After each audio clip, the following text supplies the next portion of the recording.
Chapter 454.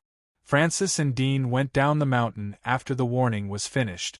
This is the St. Paul Mountain area. It's a bustling area of the inner wall. It's the sphere of influence of our monastery. Let's stroll around in the St. Paul Mountain area. This place is enough for us to play for a day. Francis said. Dean asked, Are there any other areas besides here? Francis smiled. You can buy a map of the inner wall if you want to know more about it. I won't tell you in detail. Dean didn't ask any more questions. In the blink of an eye, they came to the foot of the mountain.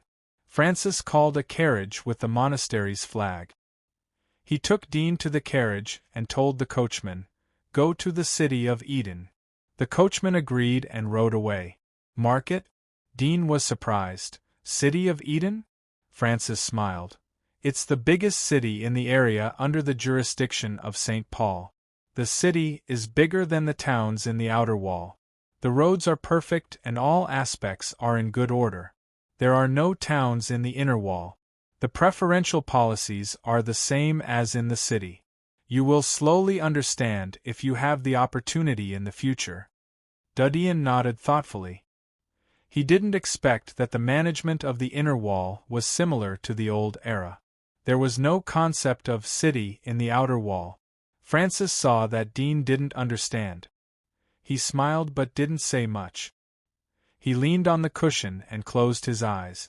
Dean turned to him. Now that my mark is branded, you should give me the antidote, right? Francis opened one eye and said, I thought you didn't need it anymore. As he spoke, he reached into his pocket and took out a small white plastic bottle, from which he poured out a few dark red pills. Dean took a look at it and looked at Francis. Francis had closed his eyes again. He crossed his arms and leaned against the cushion. He thought for a moment and put the antidote into his mouth. He quietly put the antidote into his pocket and opened the curtain to enjoy the scenery along the way.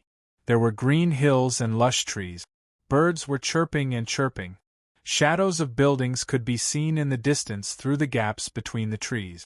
The environment was beautiful and the air was fresh. It was completely different from the outer wall area. Even the road under the carriage was carefully built with large stone bricks. Dean was used to the densely populated cities of the old era. There was a sense of comfort in his heart as he looked at the scenery of the trees and buildings. It would be a happy life if he could live in such a place.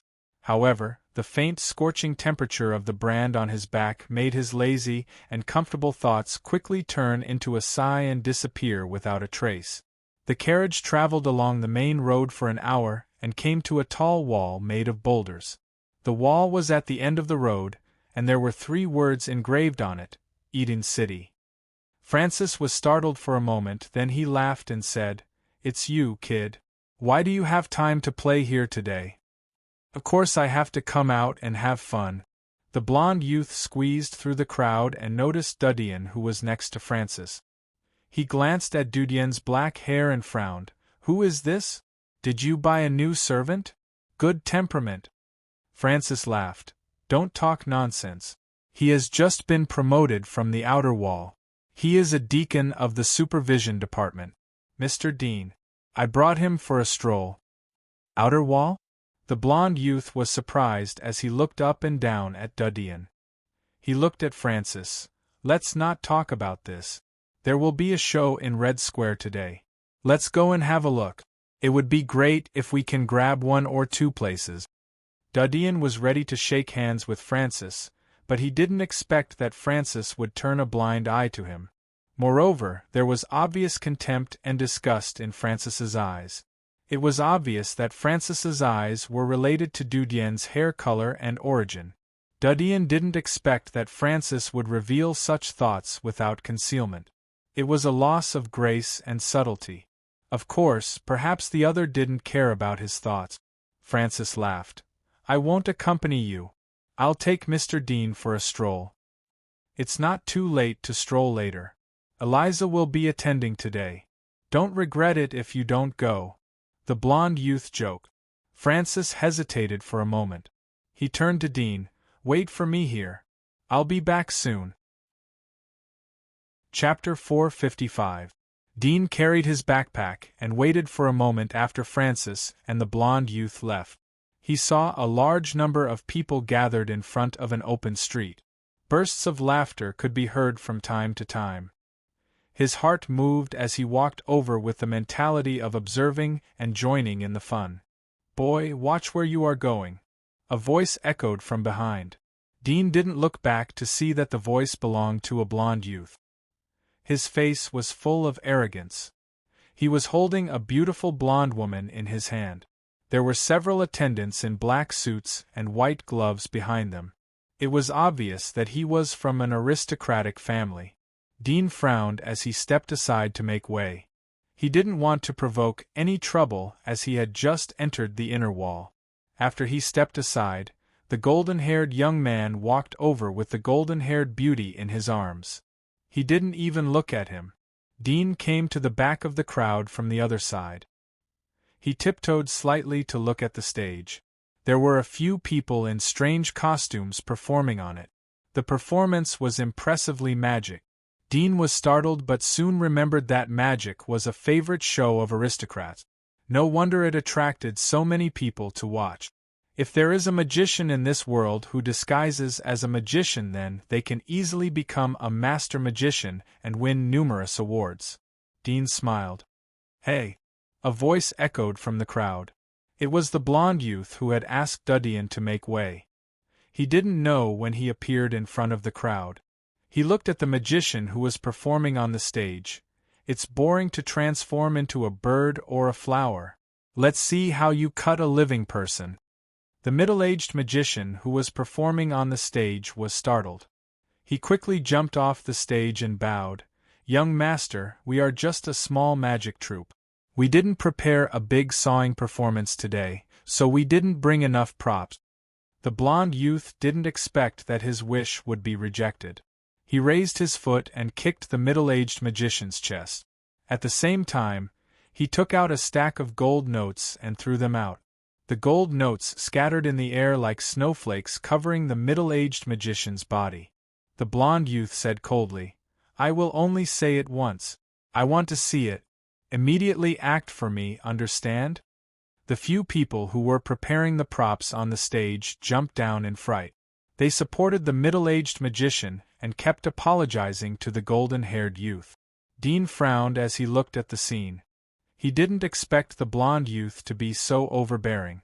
Such a thing rarely happened in the outer wall. Most of the nobles in the outer wall loved their face, so they wouldn't do such a shameful thing. However, he knew that he wasn't a hero, so he naturally wouldn't stand up for this kind of thing. He could only silently observe this scene. "I've already paid up. Hurry up and perform." Perform, we want to see the big saws on a living person." "Hurry up."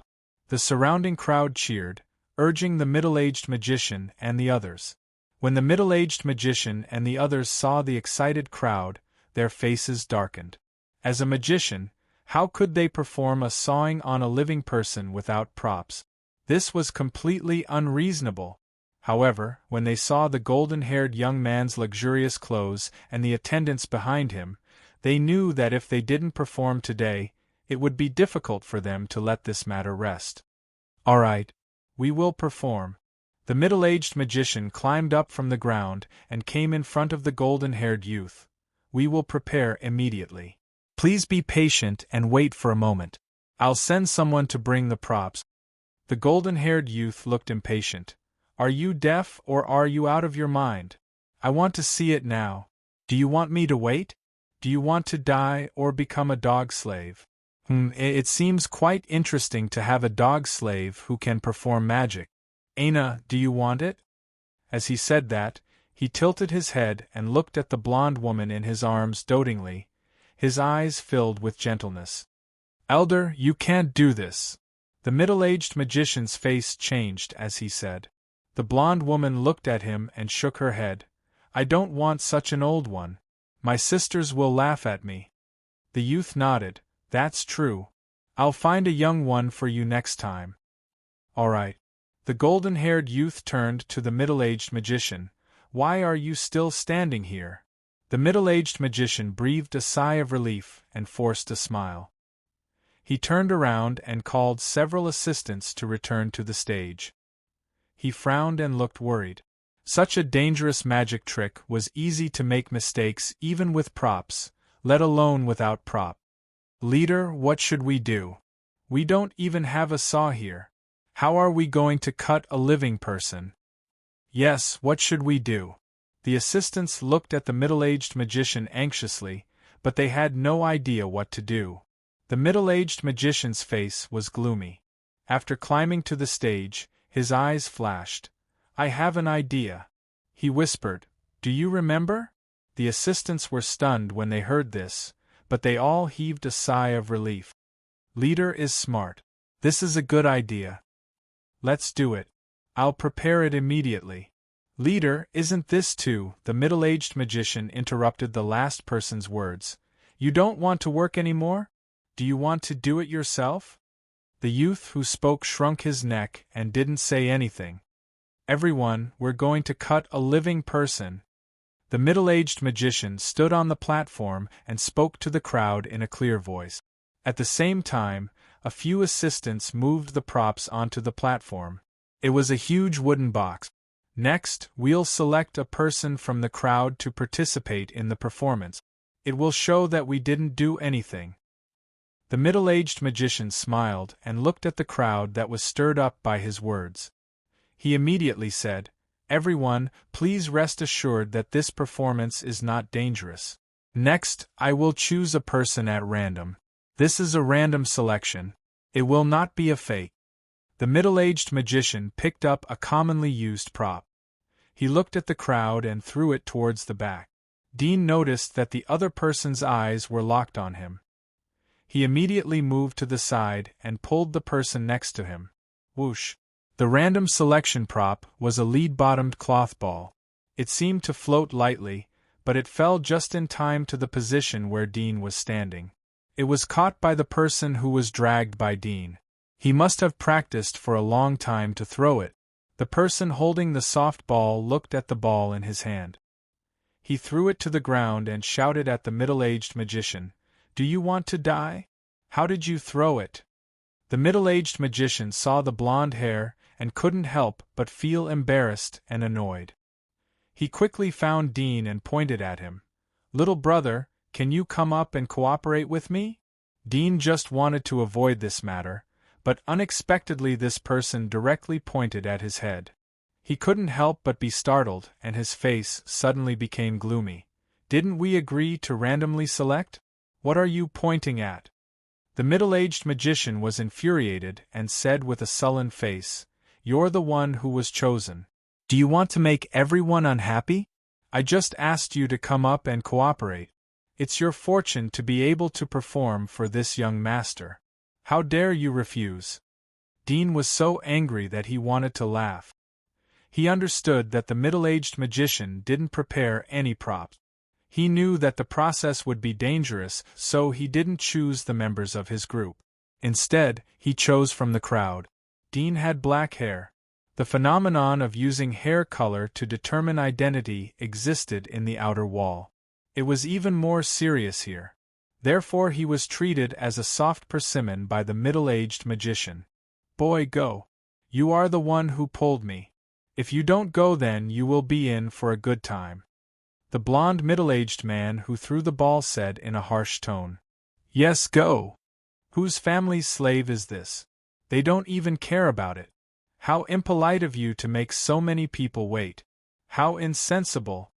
The crowd around him urged. Dean's face was gloomy as he looked at the middle-aged magician. We need props to perform magic. You didn't prepare any props. What if there is a life danger? The middle-aged magician didn't expect to be questioned by Dean. We are professionals, so there won't be any danger. I said that we don't have props, but it's just a joke to increase the atmosphere. Moreover, with our skills we can perform even without prop. You don't have to worry about it. Dean found it funny. He had a little sympathy for this person, but now he had the heart to kill him. Your technology? If you really have the skills, then show us how to make a person out of thin air. Why do you need my help? I told you to go, so go. Why are you being so long-winded? Someone beside him said impatiently, long-winded. Why do you have so much nonsense to say? That's right, whose house is this? Middle-aged magician looked at Dean.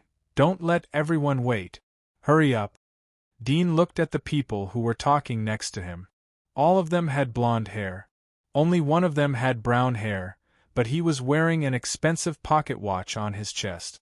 Obviously, he had a background. He said in a cold voice, "If you like to go, why don't you go yourself?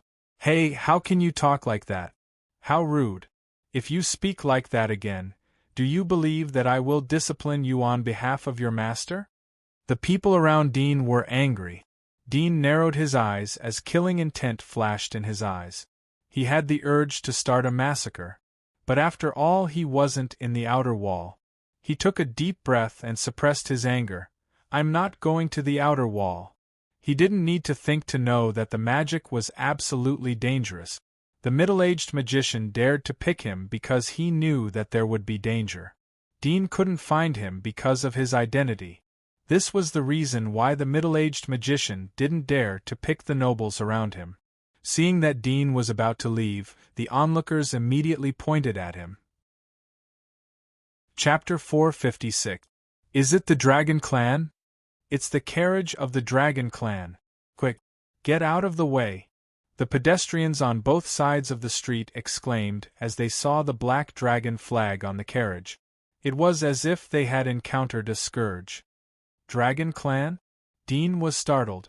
The image of the Dragon Clan's girl flashed in his mind. He quickly moved to the side of the road to avoid the carriage.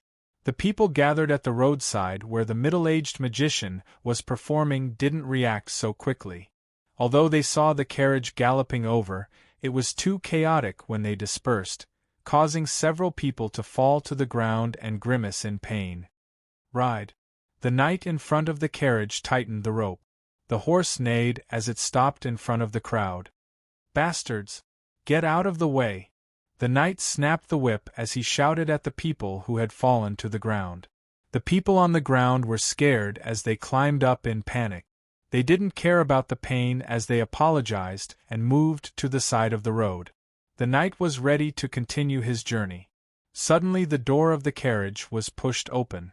A green figure jumped out and landed next to the knight. It was a girl who was about 15 or 16 years old.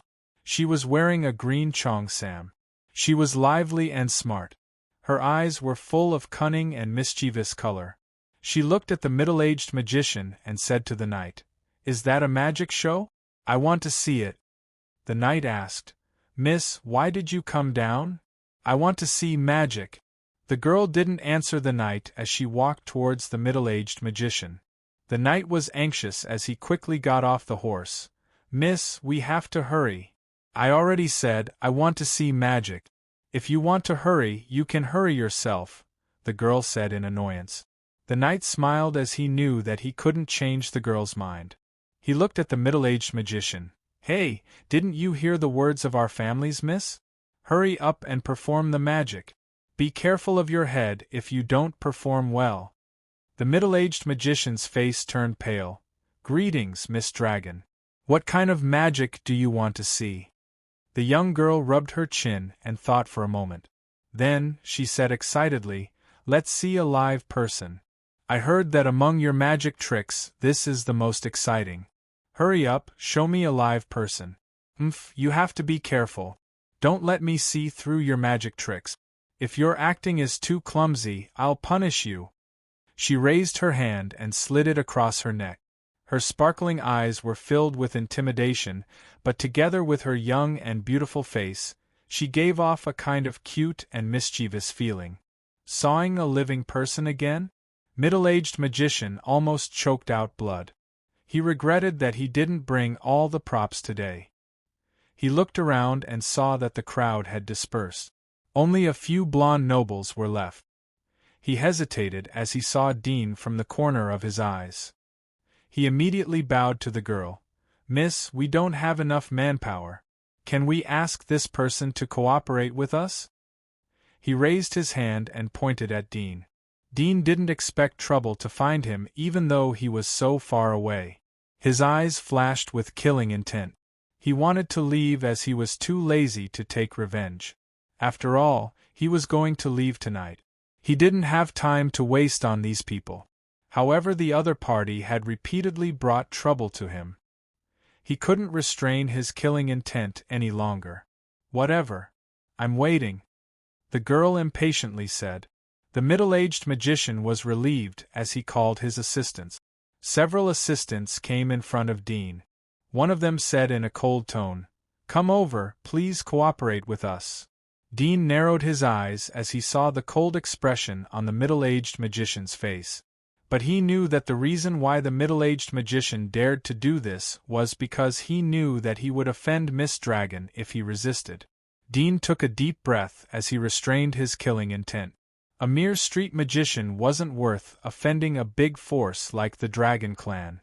He said in a cold voice, "Get out of the way." The assistant's face changed. The one who spoke before angrily said, "You don't know what's good for you." Dean pushed the assistant's shoulder and strode towards the middle-aged magician. "Can we start?" The middle-aged magician's eyes were gloomy as he coldly snorted. Suddenly, a smile appeared on his face as he said, "Thank you for your cooperation. Please come inside." He opened the wooden box next to him. The assistants quickly returned to the stage to assist the middle-aged magician in his performance. "Next, miss, please enjoy the big saw." The middle-aged magician bowed to the young lady. "Stop nagging, hurry up." The young girl wrinkled her nose. The middle-aged magician's face showed a trace of awkwardness, but he quickly covered it with a smile. He turned around and winked at his assistant. He picked up the sharp sword beside him and said, "There is no band saw today, so I will stab someone alive. Everyone, this sword is definitely a real sword, please take a look." As he said that, he slashed at the prop beside him. Instantly, the prop was cut in half. Dean's eyes flashed as he listened to the middle-aged magician fiddling and exaggerating the atmosphere inside the wooden box. He was thinking about ways to kill people. The middle-aged magician's opening was over and the official performance began. Dean looked at the actions of the middle-aged magician through thermal vision. Although he couldn't see the sword in the middle-aged magician's hand, but he could see every move of the middle-aged magician. He could easily judge the direction of the middle-aged magician's attack. Whoosh! The sharp sword pierced into the wooden box. Dean had anticipated it and easily dodged it. The middle-aged magician was relieved as he didn't feel that he had stabbed an object. It would be best if the magic was successful. Whoosh! The second sword pierced again. Dean dodged again. Then the third sword, the fourth sword. In the blink of an eye, 10 swords were inserted into the wooden box from all angles. The audience exclaimed in surprise. The people who had previously hidden to the side, because they were afraid of this young lady of the Dragon Clan, stood on the side of the road and watched from afar. Seeing this, they enthusiastically applauded and cheered. "Huh!" the young girl exclaimed in surprise, a look of surprise on her pretty face. The middle-aged magician was relieved when he saw the surprise on her face. At the same time, he felt proud as he said, "Miss, we will open the box now." He waved his hand to call his assistant. The assistants immediately stepped forward and pulled out their swords. As the swords were pulled out one by one, the assistants were all incomparably shocked. None of the swords were stained with blood. They knew that there was no mechanism in the wooden box. Soon, all the swords were pulled out, and the box was opened, revealing Dean inside. His whole body was unscathed, but his clothes were cut in a few places. As he took a step forward, the backpack on his back suddenly fell off, but it was cut, and the clothes and belongings inside suddenly fell down. Dean frowned. He bent down to pick them up. "Huh!" Suddenly, the girl in the audience exclaimed. The next moment, everyone felt a breeze pass by. The girl's figure was like a phantom as she jumped from the ground to the high platform. She said to Dean, "You, show me the thing in your hand." Dean was surprised as he saw the girl talking to him. He handed over the purple handkerchief. "This?" When the girl saw the purple handkerchief, the suspicion on her face suddenly turned into surprise. She looked up at Dean and was about to speak, but suddenly thought of something. The surprise on her face quickly disappeared, and she restored her previous smiling appearance, saying, "Nothing, I find you very pleasing to the eye. Come with me." Chapter 457. Dean still clearly remembered the little girl who took him to the Mysian orphanage in the heavy rain. She looked about the same age as him, 8 or 9 years old. She was also wearing a well-tailored and exquisite cheongsam. If he calculated her age, she should have grown into the same appearance as the girl in front of him. Moreover, he had never seen a noble wearing a unique style of cheongsam. It was incompatible with the Western-style clothes inside the giant wall. He had only seen the classic Oriental beauty on the girl in front of him and the girl in front of him. Both of them were from the Dragon clan. It was obvious that the little girl who took him to the Mysian orphanage was from the Dragon clan. Thinking of this, his heart thumped and his eyes lit up. "Do you know this?" Dean asked. He was full of expectation and even a trace of nervousness. The girl winked at Dean. "Let's get in the car first. I'll talk to you later." Dean understood that this wasn't the right place to talk. He nodded and suddenly thought of something. "Although it's presumptuous, can you do me a favor?" "What favor?" The girl's eyes turned as she asked with interest. Dean said, "I want this person's life." He raised his hand and pointed at the middle-aged magician. The middle-aged magician was scared when he heard Dean's words. Cold sweat oozed out of his body as his face turned pale. The young girl pouted and said, "And here I was wondering what it was. It's just a small matter. With your skills you should be able to kill him. If you want to kill him, then kill him. I'll cover for you." As she said that, she patted her slightly bulging chest. Dean was relieved. He saw that the girl wasn't malicious towards him. In fact, she was very interested in him. That's why he took the risk to ask. After all, he didn't know when he would be able to find the middle-aged magician if he left with her. It would take a lot of energy and time. "Miss, I didn't offend you." "You can't." The middle-aged magician's legs trembled as he saw the girl agree. The knight beside him leaped forward and reached out to stop him. He said coldly, "Bastard, stay away from our Mississippi." "Yes, yes." The middle-aged magician trembled in fear and begged, "Miss, my magic performance was very successful. I have no enmity with him, but he wants to take my life. Miss, you can't agree. By the way, I am Baron Jesse's man. Please, for the sake of our Baron, please spare me." The girl frowned. "Can you be quiet, Baron Jesse? Who does he think he is?" The middle-aged magician's face turned pale. He was about to continue to plead. Dean looked at the girl. "Do we do it here?" "Of course, what are you afraid of? It's not a big deal to kill a pariah," the girl said in an indifferent tone. Dean was relieved. The lives of the people in the inner wall were as cheap as grass. He was no longer polite.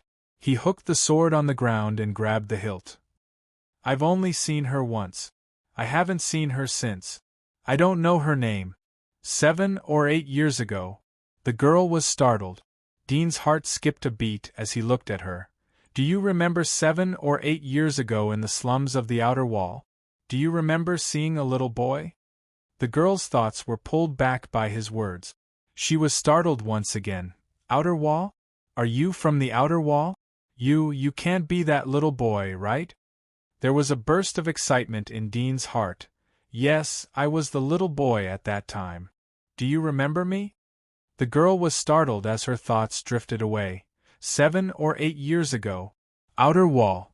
No wonder, no wonder. Her eyes became clear as she looked at Dean. "Yes, I remember. I didn't expect to see you again after so many years. It's really great." Dean didn't expect her to be so happy. Both of them were 7 or 8 years old at that time.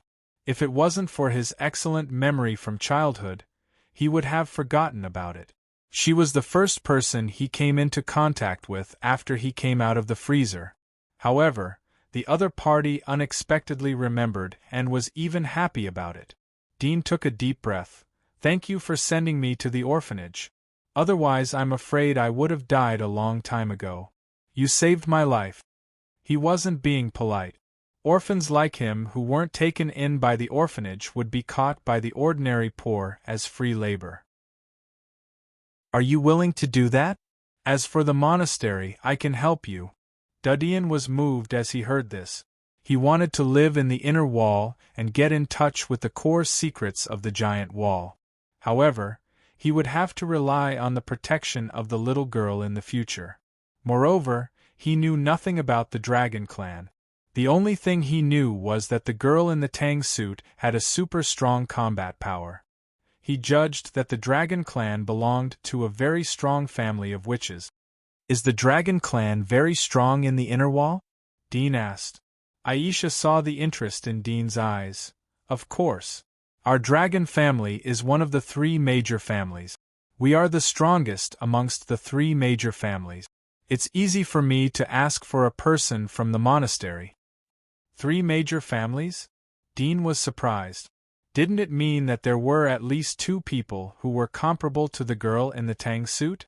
Moreover, he wasn't sure about the status of the girl in the Tang suit in the Dragon Clan. Was it the highest or the middle? "If you join our Dragon Clan, we will give you the most abundant resources. Moreover, with me, you will definitely get the most intensive training. Soon, you will become an existence comparable to the mystic sect's holy master," Haisha said. "At that time, no one will dare to bully you wherever you go." Dean was a little moved. Looking at her delicate and lovely face, he could vaguely see the outline of a little girl from his childhood. In a trance, the memory of that dark rainy night emerged. He was supported by the little girl step by step towards the orphanage. His heart was slightly warm and he deeply said, "Thank you." Aisha's eyes lit up. "Do you agree?"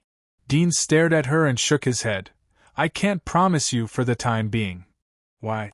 Aisha was surprised. Dean looked away. "I don't want to live in the inner wall for the time being." "You don't want to live in the inner wall?" Aisha was stunned as it was the first time she heard such words. She said, "I won't force you since you don't want to come to the inner wall for the time being. But if you need me in the inner wall, then don't hesitate to come to me. This is the order from the Dragon Clan." She handed a medal to Dean. It was a black medal. It was engraved with a dragon pattern. Dean looked at it and reached out to take it. He remembered that the girl in the Tang suit had said the same words. He sighed and said to her, "Thank you. If there is a chance, I will definitely look for you." Aisha sighed. "It's a pity that I don't have enough authority to go to the outer wall. I can't summon you from the outer wall." Dean was surprised. "You can't go to the outer wall? Then..." Haisha shook her head. "We sneaked out. Our family can't go to the outer wall and interfere with the outer wall. I don't have the ability to call you in unless you are willing to become a member of our Dragon Clan. Otherwise, I can't call you again and again." Dean was startled. Chapter 459. Aisha pouted. "As long as we are not discovered by the guards, it is not difficult to climb over the wall." Dudian was speechless. He was shocked. The girl in front of him was too terrible. What kind of physique was she to be able to climb over the high wall of the inner wall when she was 7 or 8 years old? Moreover, the witch family's nurturing methods were also incredible. Such a young girl was able to possess such powerful strength. Even if she had absorbed God's blessings since she was in her mother's womb, she might not have been able to become so powerful. "Unfortunately, this method isn't suitable for you." Aisha sighed with regret. Suddenly, her eyes turned as she said in a pleasantly surprised tone, "I have an idea." Dudian was puzzled. Haisha happily said, "If you want to see me in the future, then we can go outside the giant wall to meet. You were summoned by the monastery, so you should have a good relationship in the outer wall area.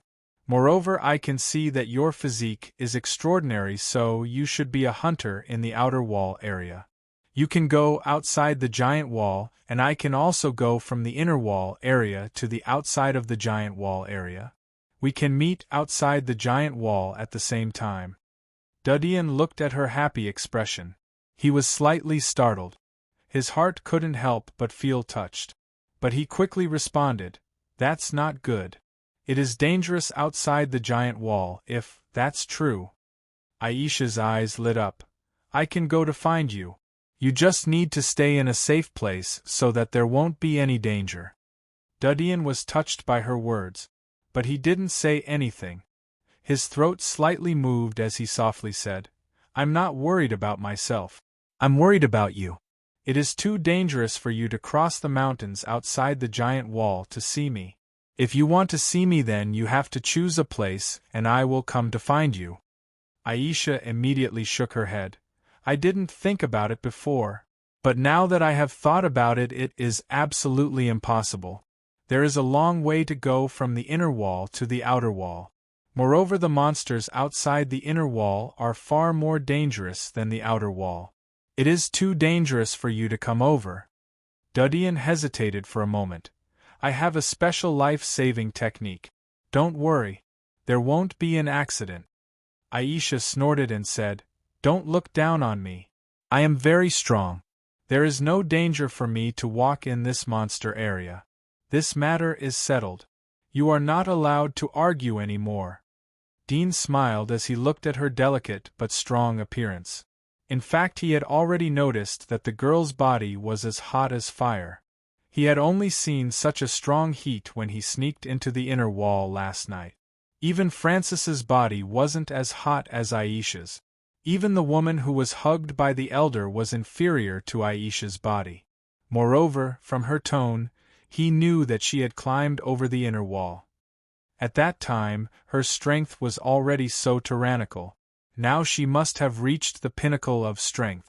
It was estimated that she was not inferior to the girl in the tang suit.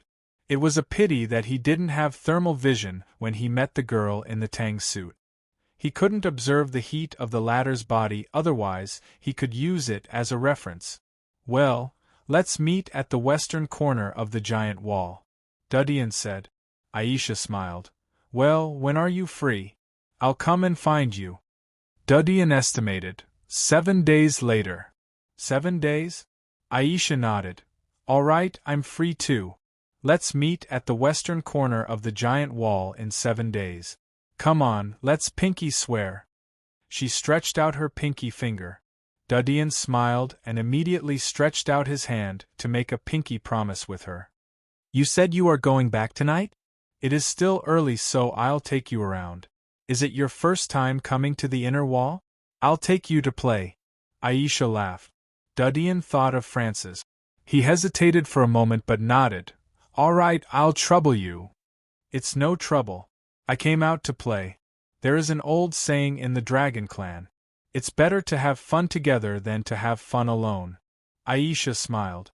Dudian was surprised as he didn't expect to hear such an old saying. He couldn't help but glance at her Chong Sam. He thought of some ideas. However, it was the first time they met, so it was not convenient to ask about such a secret matter. Haisha saw that Dudian was looking at her, so she blinked and said, "What do you think? Do my clothes look good?" Dudian's heart jumped as he retracted his eyes. "It looks good." Aisha giggled but didn't say anything. The carriage continued to move forward. Dusk. A wagon with a black dragon flag flew out of Eden and headed towards the relay station outside the city. Haisha looked at Dudian in the carriage. "There are a few places I wanted to take you to play. But it's getting late. If you have the opportunity to enter the inner wall, then I'll take you to play." Dudian smiled. "There will be opportunities in the future." The carriage stopped at the station. Dean glanced at it but didn't see Francis's carriage. Francis had probably gone back in advance. He had expected it, so he didn't care. He turned to Haisha and said, "Thank you for your hospitality today. See you next time." 7 days later. Aisha said with a smile. Dudian smiled and nodded. Aisha put down the curtain and the carriage moved away. Dean looked at the carriage until it disappeared from his line of sight. He went into the station and asked the boss for a horse. He had a bag of gold coins with him, but he didn't bring any gold note. After all, gold notes were issued from the banks in the outer wall. There may not be a place to exchange them in the inner wall. So, real gold was the most useful thing to use. Dudian spent a gold coin to buy a horse. He sighed at the high prices in the inner wall. It was more than 10 times that of the outer wall. He rode the horse away from the city of Eden. He couldn't help but recall the process of playing with the girl he hadn't seen for a long time. There was a faint smile on his face. Unknowingly, he rode his horse back to the front gate of the monastery on Mount St. Paulo.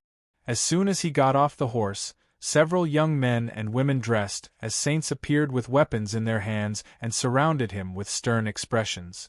Dudian frowned and was about to open his mouth when a voice came from the front. "Wait!" Dudian looked over and saw Francis riding a horse. He quickly got off the horse and came to the front of the saints. "You didn't run away?" "Run away?" Dudian understood. "Where can I run to?" Francis looked at Dean's appearance. It didn't seem like Dean was pretending. He waved his hand and the other saints retreated to the side. They stood in a faint posture of encirclement. Francis said in a bad mood, "I told you to wait for me there, but you disappeared as soon as I came back. I thought you took the opportunity to slip away. The courtyard has issued a wanted order for you, but it hasn't been sent out yet. Fortunately you came back by yourself, or else—" Dudian was speechless and angry. "You should know that I can't run away because of my identity. I will die if I run away. That's what happens when you don't listen to me." Francis shrugged. "I'm only in charge of reporting. It's up to the higher-ups to deal with it. You can only blame yourself for running around."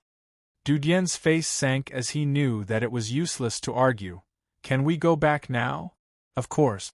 Francis whispered a few words into the saint's ear. He patted the saint's shoulder. "Let's go." Chapter 460. The night was coming. A team of snow lions galloped out of the giant stone wall and went straight along the official road in the wilderness. "The handover of the outer wall has been handled properly. You just need to go there and accept the order," Francis said to Dean as he pulled the fur of the snow lion. "If you don't want to expose your current identity, then wear the mask when we reach the giant wall." Dean silently looked in front of him. He knew that he wouldn't have the chance to enter the inner wall until his identity was exposed or he lost his value. He would be discarded by the inner wall as a chess piece. There was silence along the way. A few hours later they crossed half of the wilderness of the inner wall and came to the front of the high wall. They met several monsters along the way. Francis beheaded all of them and left their corpses on the side of the road. Dean put on the mask that Francis gave him and rode the snow lion to the front of the high wall. Francis went forward to greet the 2 soldiers who were guarding the gate. The 2 soldiers cooperated with each other and pulled the valve to open the passage. Francis left a saint to lead Dean through the passage. It was around 10 o'clock in the evening. Curfew time had arrived even in the bustling areas. Francis took Dean to the suburbs and went all the way. Dean breathed in the humid air of the wilderness. He felt relaxed as if he was a fish returning to the sea. After more than an hour, Francis and Dean came to a small town on the outskirts of the western part of the commercial district. The town was dark and most of the households had turned off the lights to sleep. Most of the people living in the suburbs were civilians. It was a luxury for them to burn oil lamps for the night. Francis tied the snow lion to a big tree outside the town. "Let's go in." Dean narrowed his eyes. He tied the snow lion to a big tree and followed Francis into the town. The wind was particularly strong at night. It blew into the streets of the town like the cries of ghosts. The people in the town had long been asleep. The cold wind accompanied Dean and Francis as they walked on the street, lifting up the fallen leaf. After Francis entered the town, he looked around as if he was looking for something. After a moment, his eyes locked on a relatively remote house.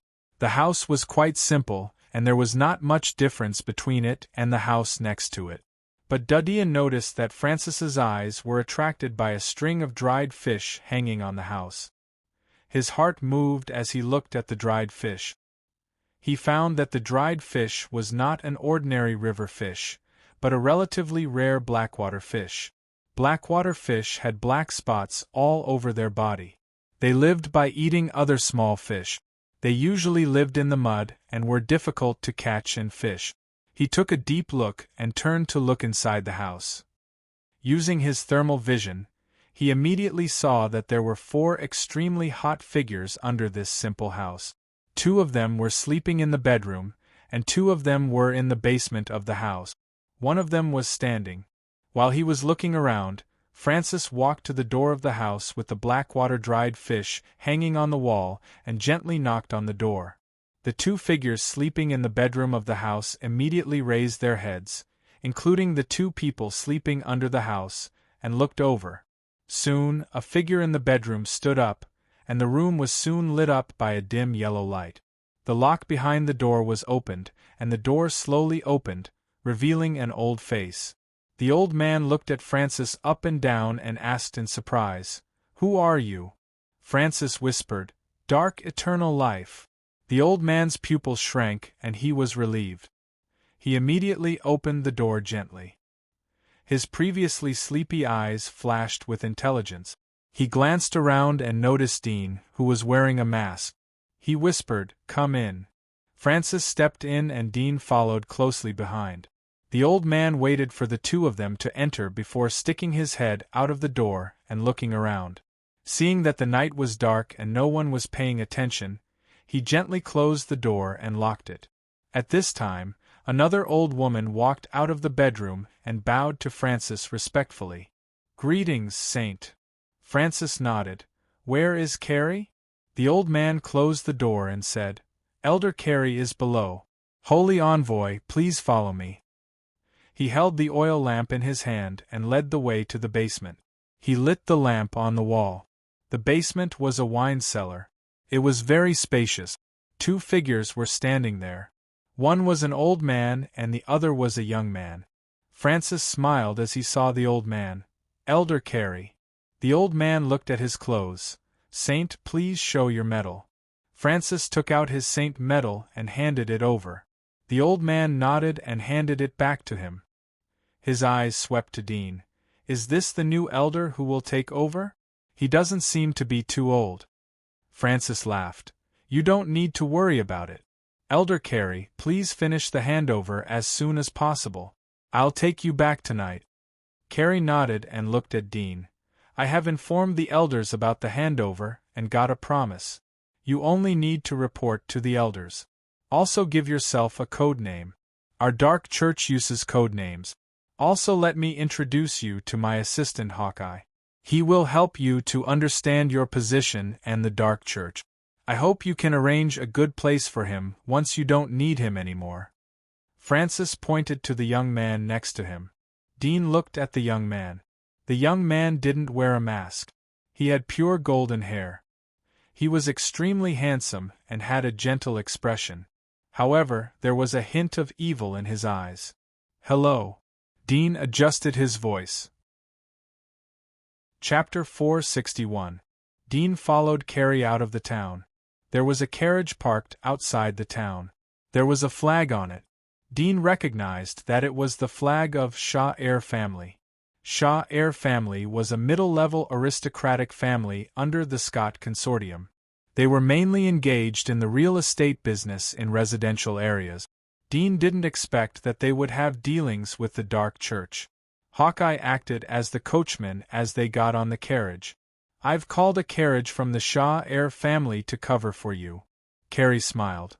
"The Shaw Eyre family is one of the big families under us. You have to have good relations with them in the future." Dean silently nodded. He knew that many nobles had dealings with the dark church, but he didn't expect it to be so deep. He asked, "Was the house in the town our temporary stronghold?" Carey nodded. "It is our high-level secret liaison office. The 2 elders you met are high-level intelligence personnel of the dark church. They have been in charge of intelligence for decades. You can ask them if you want to know anything, but don't use them easily in case their identity is exposed. Dean looked at him. Were you transferred from the inner wall? Carrie seemed to know what he was going to ask. I am about to retire, so there is no harm in telling you the truth. I was originally entrusted by the monastery to be an elder, and now that I have completed my term, I will be promoted to an elder of the monastery's supervision department. From your voice, I can tell that you are still young. I hope you can hold on, and if you meet any of my students in the monastery in the future, you will be able to take care of them. Dean nodded. I'll try my best. Carrie smiled. You shouldn't trust anyone in the dark church besides Hawkeye. Don't expose your true identity to anyone. The people here are sinister. I hope you can take care of yourself. Dean was silent. He thought that he wouldn't trust even Hawkeye. The carriage entered the city. There were several patrolling guards along the way. It stopped in a remote area of the city. Here we are. Carrie got off the carriage and tidied up his clothes. They came to a luxurious manor. The guards at the door were respectful as they saw Hawkeye hand out a medal. They led the way for the three of them. When they arrived at the manor, a woman in a black suit stepped forward and waved her hand to dismiss the guards. She then saluted Carrie and said, Greetings, Sir Elder. Carrie nodded slightly and said, Little Crow, this is the new elder I mentioned. The woman in the black suit had long noticed Dean and immediately saluted, Greetings to the new elder. Dudian nodded as he remembered her appearance, voice and smell. The woman in the black suit bowed and turned around to lead the way. They followed a dark passage in the manor to the basement. The basement was winding and had many hidden doors. After several forks, they arrived at a passage that was more than 10 meters deep. After walking straight for a while, they arrived at a spacious underground square. There was melodious music floating in the air. There were a lot of people of the dark church gathered in the square. Most of them were wearing masks. Only a few of them were staff of the dark church, so they didn't need to wear masks, because they no longer needed to live in the outside world. Krebby's arrival immediately caused a burst of exclamations. The people who were whispering all over the square suddenly gathered and saluted Krebby. Carrie smiled. Ladies and gentlemen, I'm about to retire. This is the new elder of the 9th region. Everyone warmly welcome him. The crowd was surprised as they heard the news, but many of them got the news in advance. They showed a respectful smile and congratulated loudly. Welcome the new elder. Welcome. In a burst of applause and cheers, Dean nodded slightly as a greeting. Carrie waved his hand to signal the crowd to retreat. He led Dean to a towering hall at the back of the square. There were 2 lifelike dark angel sculptures at the entrance of the hall. They were overlooking the people in the square. Carrie led Dean into the hall. The members of the Holy Church bowed from afar.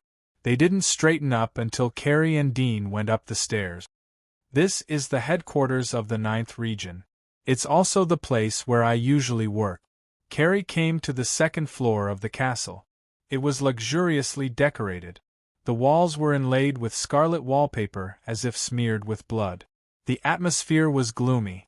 Hawkeye stepped forward and pushed open a door. There was a spacious room inside. Carrie came into the room. This is my office. This desk is filled with documents from below. I've helped you deal with most of the recent matters.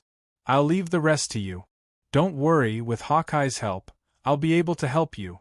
Dudian nodded and looked around, but the wide field of vision allowed him to see everything around him without looking around.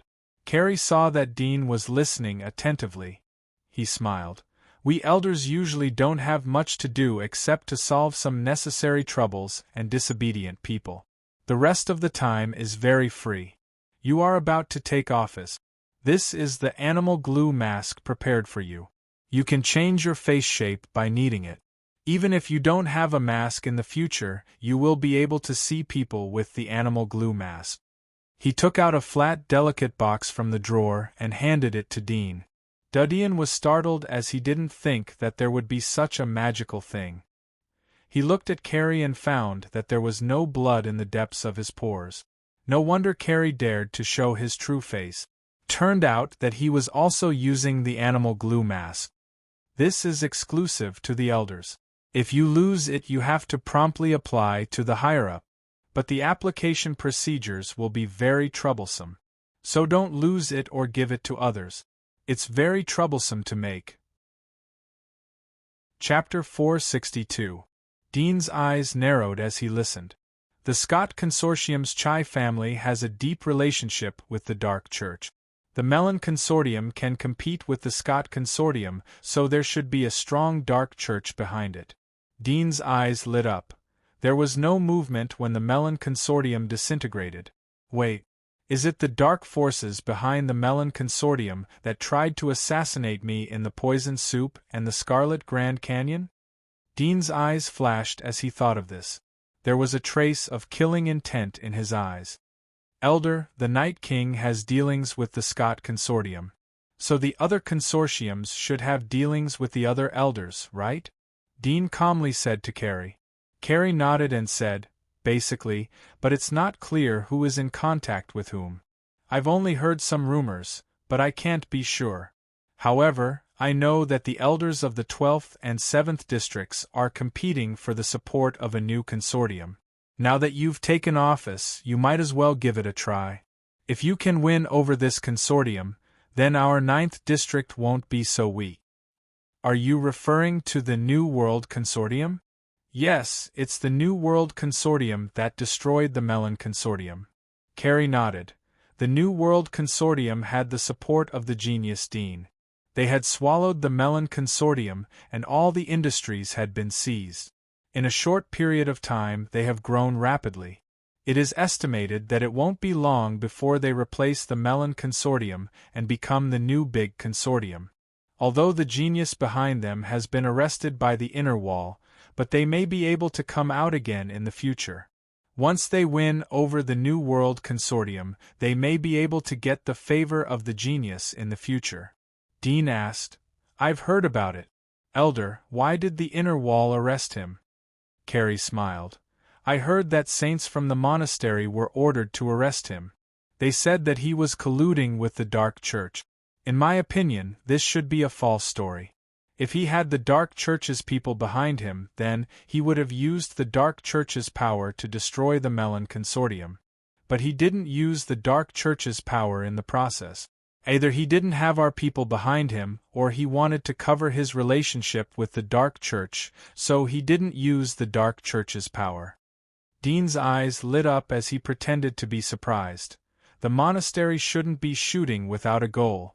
Since they said so, then there must be some evidence. Otherwise, why would they arrest him? Carrie looked at him. We can't come to a conclusion. But we know that the monastery has many motives to arrest him. You should know that the genius Dean has created 2 legendary items in just 1 year. Moreover, he has created a brand new gas system, which has impacted the original 9 systems. Alchemists, potioneers, diviners and other occupations of the Dark Church have a strong impact on the alchemists, pharmacists, diviners and other occupations of the Dark Church. If we give him a few more years, then he will be above everyone in the outer wall. The inner wall has no reason to let such a dangerous existence grow. They have to kill him or win him over. Otherwise it will be a disaster for other forces. The monastery is just casually looking for a crime. Their purpose is to send him to the inner wall. Dean pretended to ponder. If that is the case, then why don't they summon him openly? Carrie smiled. You think too simply. If they summon him openly, then the other forces of the inner wall will take a fancy to him. Then they can come over and make friends with him. If they arrest him, then they will have a reason to refuse other forces. So that's how it is. Dean was enlightened. I might be able to see him when I retire to the inner wall. I really want to see him with my own eyes. He should be a high-level figure if he is recruited by the monastery. Carrie said in an expectant tone. Dean's eyes lit up.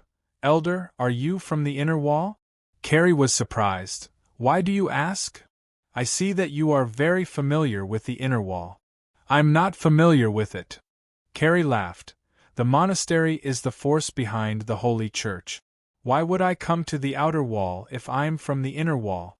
Isn't that too much to do? Dean was startled. So it is the first time for Elder to go to the inner wall? Yes, I have retired. The saint will take me to the dark parliament in the inner wall. Carrie laughed. Dark parliament? Yes, the forces of the dark church in the inner wall are irreconcilable with the monastery. It's similar to the relationship between us and the Holy Church. Carrie smiled. Dean was startled. There was a trace of complex feelings in his heart as he looked at Carrie's smile. He would have believed his words if he didn't go to the inner wall and meet the elder of the monastery. But now it seemed that Carrie wasn't from the inner wall, but an elder of the dark church who was promoted from the outer wall. However, the monastery had a way to make an elder of the dark church trust them. Moreover, he had fabricated a lie about the dark parliament. Dean didn't know what would happen to Carrie after he entered the inner wall.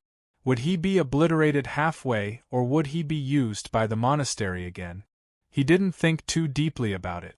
There were too many possibilities. Perhaps what Carrie was saying now was just a pretense. You can ask Hawkeye if there is anything you don't understand. He is my confidant and absolutely trustworthy. Carrie patted Dean's shoulder. I'll leave the 9th region to you. If I have the chance to come back, I hope to see a prosperous 9th region. Dean nodded. I'm afraid you won't have the chance. Elder, what if the other elders collude with the Holy Church to frame us? What should we do? Dean asked. Carrie shook his head. It's too risky. If they are found to be colluding with the Holy Church, then they will be boycotted by the elders and kicked out. No one would dare to violate the rules. You shouldn't do such a thing either. Do you understand? Understood. Dean narrowed his eyes. Ever since the jailbreak incident, he didn't follow any rules. Carrie nodded. I'll go first if there's nothing else.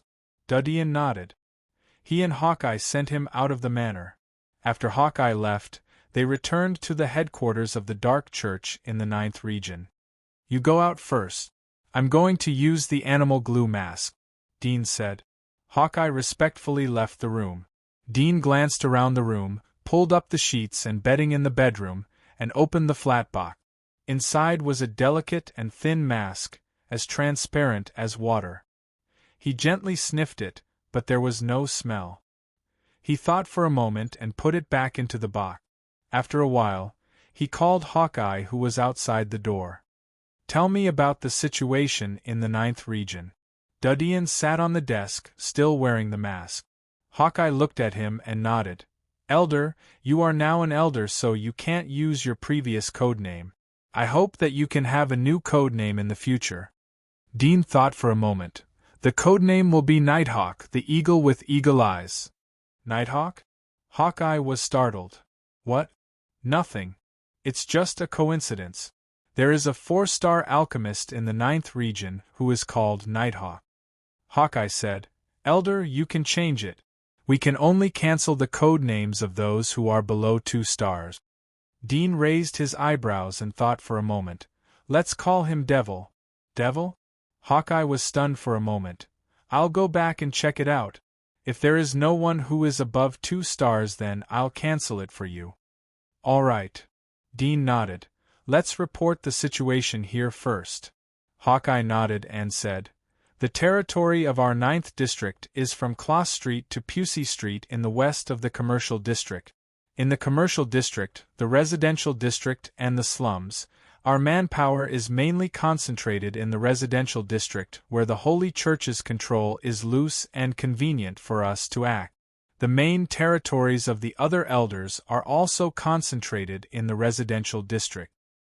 But most of the 5-star alchemists and potion masters in the 9th region are active in the commercial district.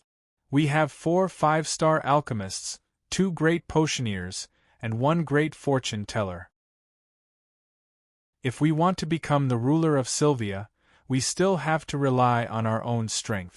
Instead of a group of pigs huddling together, we might as well become stronger. Dean's eyes lit up as he carefully looked at the information in his hand. His deified splitter had infinite potential. He had to improve his strength as soon as possible. In the huge office, the sound of pages flipping echoed in Dean's fingertips. The hourglass was slowly dripping. In the blink of an eye, more than 2 hours had passed. "Elder, someone from the 3rd region has come to see you," Hawkeye respectfully reported to Dean. Dean was engrossed in reading the information. He frowned and pondered a little. "Bring it in." "Yes." Hawkeye turned and left. Dean's eyes narrowed as he gently rubbed his fingers. "He's quite impatient," Hawkeye returned to the office. There were 2 people behind him. One was a middle-aged man wearing a gray cloak, and the other was a knight in black armor. Dean narrowed his eyes. He could see a fiery aura from the Black Knight's body. It was comparable to Gwyneth and the others. "Greetings to the new elder. May I know your name?" the middle-aged man wearing a gray cloak said in a respectful manner. Dean hadn't opened his mouth, but Hawkeye quickly said, "Our new elder is codenamed Devil." There was a trace of strange expression on the middle-aged man's face, but it disappeared without a trace. He respectfully smiled. "Greetings, Elder Devil. I've come under the order of my master, Night King, to visit you. I've heard that you have just taken office, so I've sent you a small gift. I hope you don't mind." He opened the package in his hand and handed it to Dean. There was a square box that was cast in gold. It was extremely exquisite. Dean glanced at the box in case it was contaminated with poison. He signaled to Hawkeye. Dean was in the dark church now. There were some lawless and vicious people here, so he had to be careful. Hawkeye's eyes lit up as he quietly opened the box. There was a small green porcelain bottle inside the box. The bottle was extremely thin and transparent. Dean could vaguely see the red liquid flowing inside the bottle. It was extremely beautiful. The middle-aged man smiled. "Elder, this is a gift from my master, Night King. It's made from the brain of an earth dragon beast. It has an incredible restorative effect. It can regenerate broken limbs. As long as there is a breath left, it can be saved. It's not an exaggeration to say that it's a second life." There was a trace of shock in Dean's eyes. He had heard about the Fountain of Life in the temple. It was one of the most precious items in the temple. It was out of stock all year round. After all, dragon beasts were extremely rare outside the giant wall. Moreover, their hunting level was extremely high. Even a young dragon beast had a hunting level of around 20. A mature dragon beast had a hunting level of 35 to 40. As for a mature dragon beast, it was even more terrifying.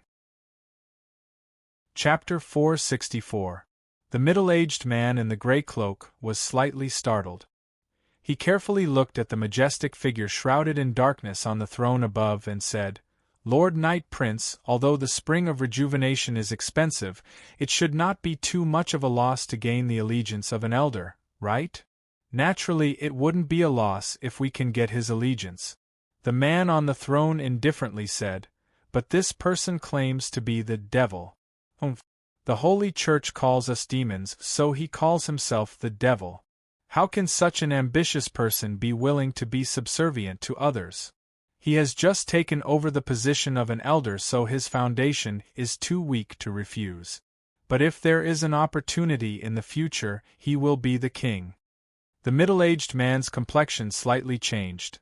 "Lord Knight Prince, in that case, we might as well take the 9th region as our own before his wings harden. In this case, he can only be a lone commander if he wants to be the Demon King in the future.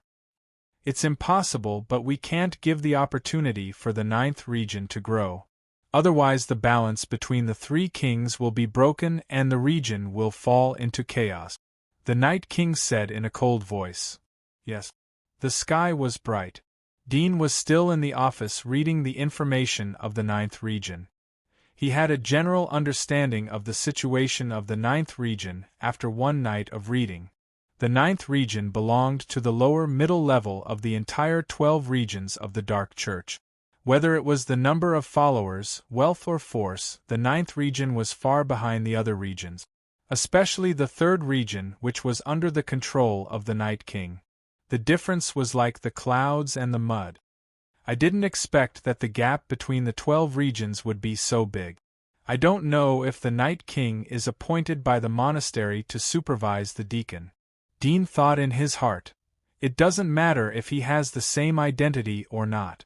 According to the words of the elder of the punishment department, once exposed he will either return to the inner wall or be sentenced to death. It doesn't matter what his identity is. In the future he will be either a friend or an enemy. Elder, did you call me? Hawkeye pushed the door and came in. Dean nodded.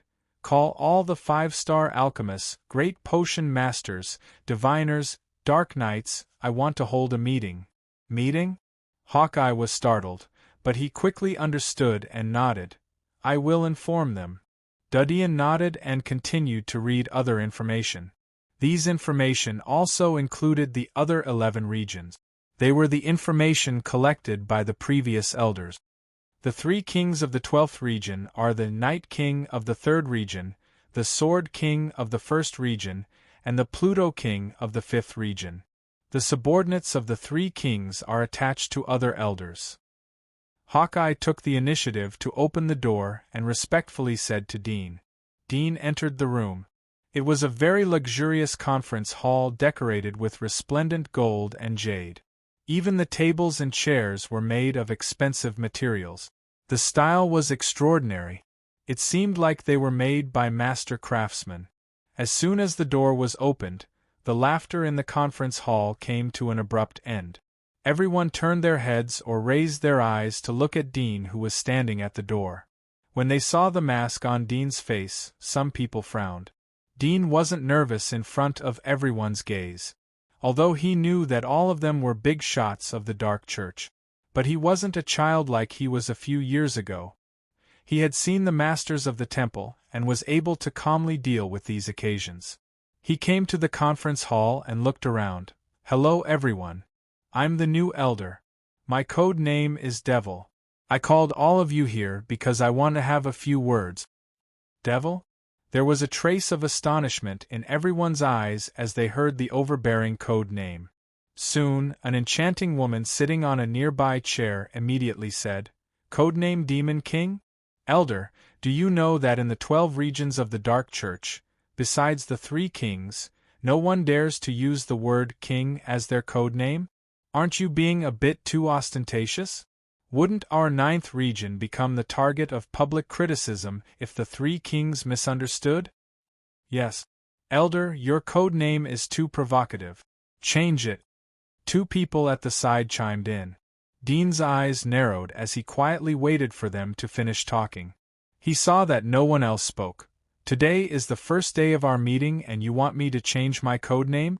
Is this your welcome ceremony? The 3 people's faces changed. The enchanting woman said, Elder, you misunderstood us. We don't mean anything else. It's just that your code name is too ostentatious. Our 9th region is in the middle level of the 12th region. If you make the 3 kings unhappy, then the consequences will be unimaginable. Dean stared at her. He could roughly judge from her clothing that she was a great potion master. He smiled. What will be unimaginable? The enchanting woman's face turned ugly as she saw the thorns in his words. Elder, I'm just being kind, I know. Dean interrupted her. The smile in his eyes instantly turned cold. He glanced at everyone. Today I called you over to talk about the future position and development of our 9th region. I only have one goal, and that is to be the strongest. As soon as he said that, the conference room immediately fell silent. Everyone was stunned as they looked at Dean. The strongest? A middle-aged man next to him smiled. Elder, you have just taken office. You may not know much about the situation here. Our 9th region, I understand. Dean interrupted him. I have seen the situation of the 9th region. Although it would have a certain impact on his reputation and it would be difficult to defect a second time, but after all there was room for freedom of choice. Moreover, His own strength and influence as well as the dark knights that he commanded would make it difficult for the elders to arrest him. This was the reason why a dark knight was so awesome. "Is there anything else you want to say?" Dean asked. The middle-aged man coldly snorted. "I came here today to give you some face. I didn't expect that the new leader would be a good-for-nothing. His feet haven't even stabilized yet and he dares to challenge the three kings. If I knew it would be like this, I might as well sleep at home and waste my time." Dean was still quietly looking at him. The middle-aged man's face turned ugly as he saw that Dean didn't speak. His eyes became more gloomy. "What? Don't you have anything to say?" "Since you have finished, I will say it," Dean slowly said. "You just said that it is very difficult to train alchemists and dark knights. Indeed, it is very difficult for you. Otherwise the 9th region wouldn't be in the middle or lower position for so many years. But from today onwards the 9th region will be under my control. You only need to do the tasks that I give you and in half a year the 9th region will become one of the top 5 regions. And I will become the new king. I'll leave my words here. You can choose not to believe me, but regardless of whether you believe me or not, I'll only say this once. If anyone fails to complete the mission I've given them due to personal reasons or colludes with other districts, I won't let them off lightly." Everyone was surprised, including the enchanting woman and the middle-aged man. They didn't expect Dean's tone to be so big. Middle-aged man frowned. There was some dissatisfaction in his heart, but as he saw Dean's confident look, he held back the sarcasm in his heart. After all, half a year would pass quickly. If the newly appointed elder didn't have a little bit of confidence, then there was no reason for him to say such big words. If he broke his promise to everyone, then his prestige as an elder would be lost. The middle-aged man believed that Dean was aware of the consequences. No matter what, he was sent by the higher-ups to be an elder. He should have the brains to think about it. "Elder, do you have any plans?" the old man next to him asked curiously. Dean replied, "Of course. Elder, we will believe you for the time being." The enchanting woman glanced at the crowd and said to Dean. There wasn't the slightest joy in Dean's eyes. He turned to look at Hawkeye. "Have you written the list of people who didn't come?" "Yes." Hawkeye respectfully handed over the list. Chapter 465. Hawkeye was stunned. Cancel all their positions? The people in the conference hall who were whispering to each other turned to look at Dean in shock. Dean raised his eyebrows. "Didn't you hear it?" Hawkeye was shocked. He finally knew that he wasn't hallucinating. He hurriedly said, "Elder, they are all counselors of the 9th district." I'm afraid, Dudian indifferently said. "You have misunderstood. I'm talking about canceling all their positions, including their glorious titles. It doesn't matter if they were 5-star alchemists, potions masters, or dark knights. If they want to regain their position, they have to reapply for the exam." Hawkeye was dumbfounded as he looked at Dean. The people around him were dumbfounded. After a while, the middle-aged man from before was the first to react. He slammed his thick, calloused palm on the table and stood up angrily. "Are you kidding me? They didn't have time to attend today's meeting because they had something to do, and you want to revoke their positions? Do you know what you're doing? You're canceling their identities. Do you want to destroy the 9th region?" Dean's eyes narrowed. He turned to look at him. "First of all, don't make me feel like you are making noise when you talk to me. I will forgive you this time, but don't do it again. Don't do it again. Second of all, the previous elder Carrie has retired and the new elder has come. Carrie should have informed you about this and completed the handover work. In that case, they should know how to use today's time. Moreover, even if they have something to do, they should at least send someone to apologize and record the contents of the meeting. But they didn't." Middle-aged man angrily said, "I don't care what the reason is. You can't cancel their positions even if they didn't come. It's tantamount to forcing them to betray the 9th region. You are digging your own grave." Dean shook his head and waved to him. "Come here." The middle-aged man's face was full of anger as he strode in front of Dean. "What do you want? Look at this." Dean raised his right hand and slowly clenched his fist. When the middle-aged man heard his words, his gaze subconsciously fell on his right fist, and his face sank. Just as he was about to speak, his vision suddenly blurred, and he was shocked in his heart. He instinctively raised his hand to block, but his speed was a beat too slow, and it wasn't just a beat. Bang! A sharp pain suddenly blossomed in his abdomen. His body curled up like a shrimp and his feet were lightly lifted off the ground. He couldn't help but spit out a mouthful of blood. His body slowly floated down like a light snowflake. The sharp pain spread throughout his body like a cramp. He covered his abdomen and couldn't muster any strength in his body. It was as if all his bones had dispersed and it was difficult for him to even stand. Dean didn't know when he put away his fist. "I didn't expect that our new elder would be a strong fighter." An old man with a sharp beard had a gloomy expression on his face. There was a slanted scar on his face, which made his gloomy face look even more ferocious. He deliberately reminded Tumak to watch his fist, but he still defeated him easily. "His purpose is to intimidate us. The power he showed is probably comparable to the Archangel of the luminous Vatican. When did such a monster appear in the dark church? How come we haven't heard any news about him? It's really strange." Another old man frowned. The enchanting woman stroked her cheek with a strand of hair in her hand and said softly, "Every time an elder is appointed by the higher-ups, every elder has an amazing background and strength. In my opinion, this elder of ours is not simple at all. He dared to give himself the codename Demon King as soon as he took office. This is definitely not a spur-of-the-moment decision, but a deliberate show for the Three Kings. Since he has the guts to provoke the Three Kings, he most likely has a foundation that we don't know about. Yes. Under his leadership, the 9th District might really become one of the top 5 districts in half a year. If I have enough resources, my alchemy warlocks may be able to go a step further and produce the Stone of Eternity." "Humph, don't be happy too early. It's just strength. In the Dark Church, strength is the least valuable thing. Don't be too blind." Hawkeye followed Dean back to his office. "Elder, do you really want to directly dismiss these 6 people? There are 2 5-star alchemists, 2 knight commanders, 1 great knight and 1 great potion master. If we directly cancel their honor and position, then the implications will be too big. Some of them are from aristocratic families, and some of them are backed by nobles. If they leave the 9th region, then the nobles behind them will withdraw their investment. The loss would be too great." Dean snorted.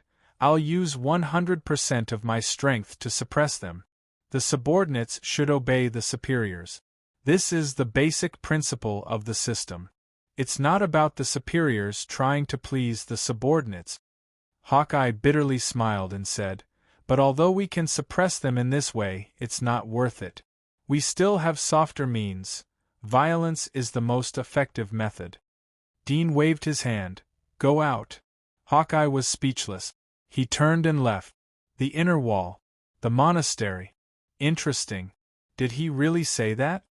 There was a faint smile on the elder's face. Become one of the top 5 regions in half a year. Ha!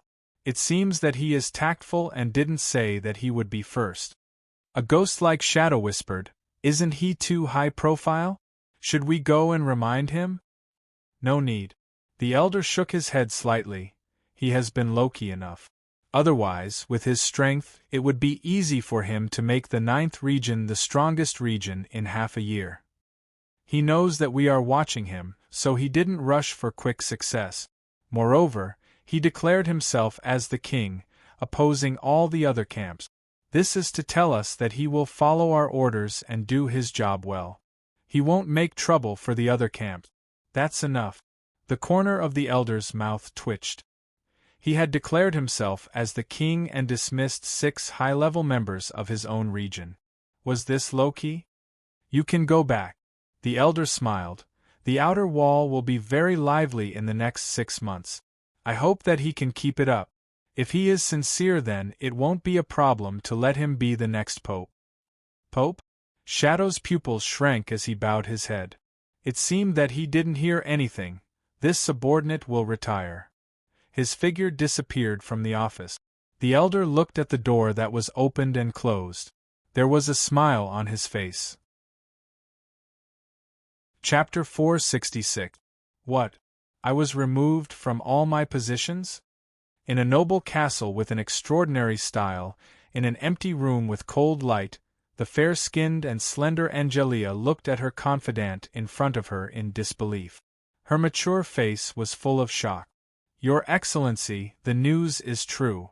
The young man who was half kneeling on the ground bowed his head and said, in addition to you, the other 5 counselors who didn't go to the meeting were also ruled to be deprived of their counselor's status and all their positions, including their original identity. They must pass the professional examination again before they can be awarded a new medal. The headquarters has sent someone to collect your 5-star alchemist badge, and they are still on the way. Others were also removed? The shock on Angelia's face deepened. Was the new elder trying to force all of them to rebel by removing 6 counselors and depriving them of their identities? She took a deep breath and looked at the youth. Tell me the details. What is the identity of the new elder? He dares to be so arrogant. The young man lowered his head and said, the new elder's codename is Demon King, and his origin is unknown. According to the news, he defeated the leader of the Dark Knights, Tumark, with 1 punch during this meeting, showing his extraordinary power. Although some people speculated that he might be colluding with Tumark to put on a show, the other 5 people who were dismissed this time include the leader of the Knights, Kpose, and Grand Knight Limon. They are Tumark's close friends and students, so the possibility of Tumark acting is not high. Self-proclaimed Demon King? He defeated Tumaka with 1 punch? Angelia's pupils contracted. She took a deep breath and said, is he going to go against the 3 kings the moment he steps onto the stage? He can defeat Tumaka with 1 punch. His physique should have reached the limitless level. He should have a lot of connections in the inner wall. Otherwise it's impossible to reach the limitless level by relying on God's blessing. The youth bowed his head and didn't speak. The shock on Angelia's face gradually calmed down. She rolled her eyes and pondered. Every elder has been carefully selected by the higher-ups. Since this person has such confidence, he must have a pretty good trump card.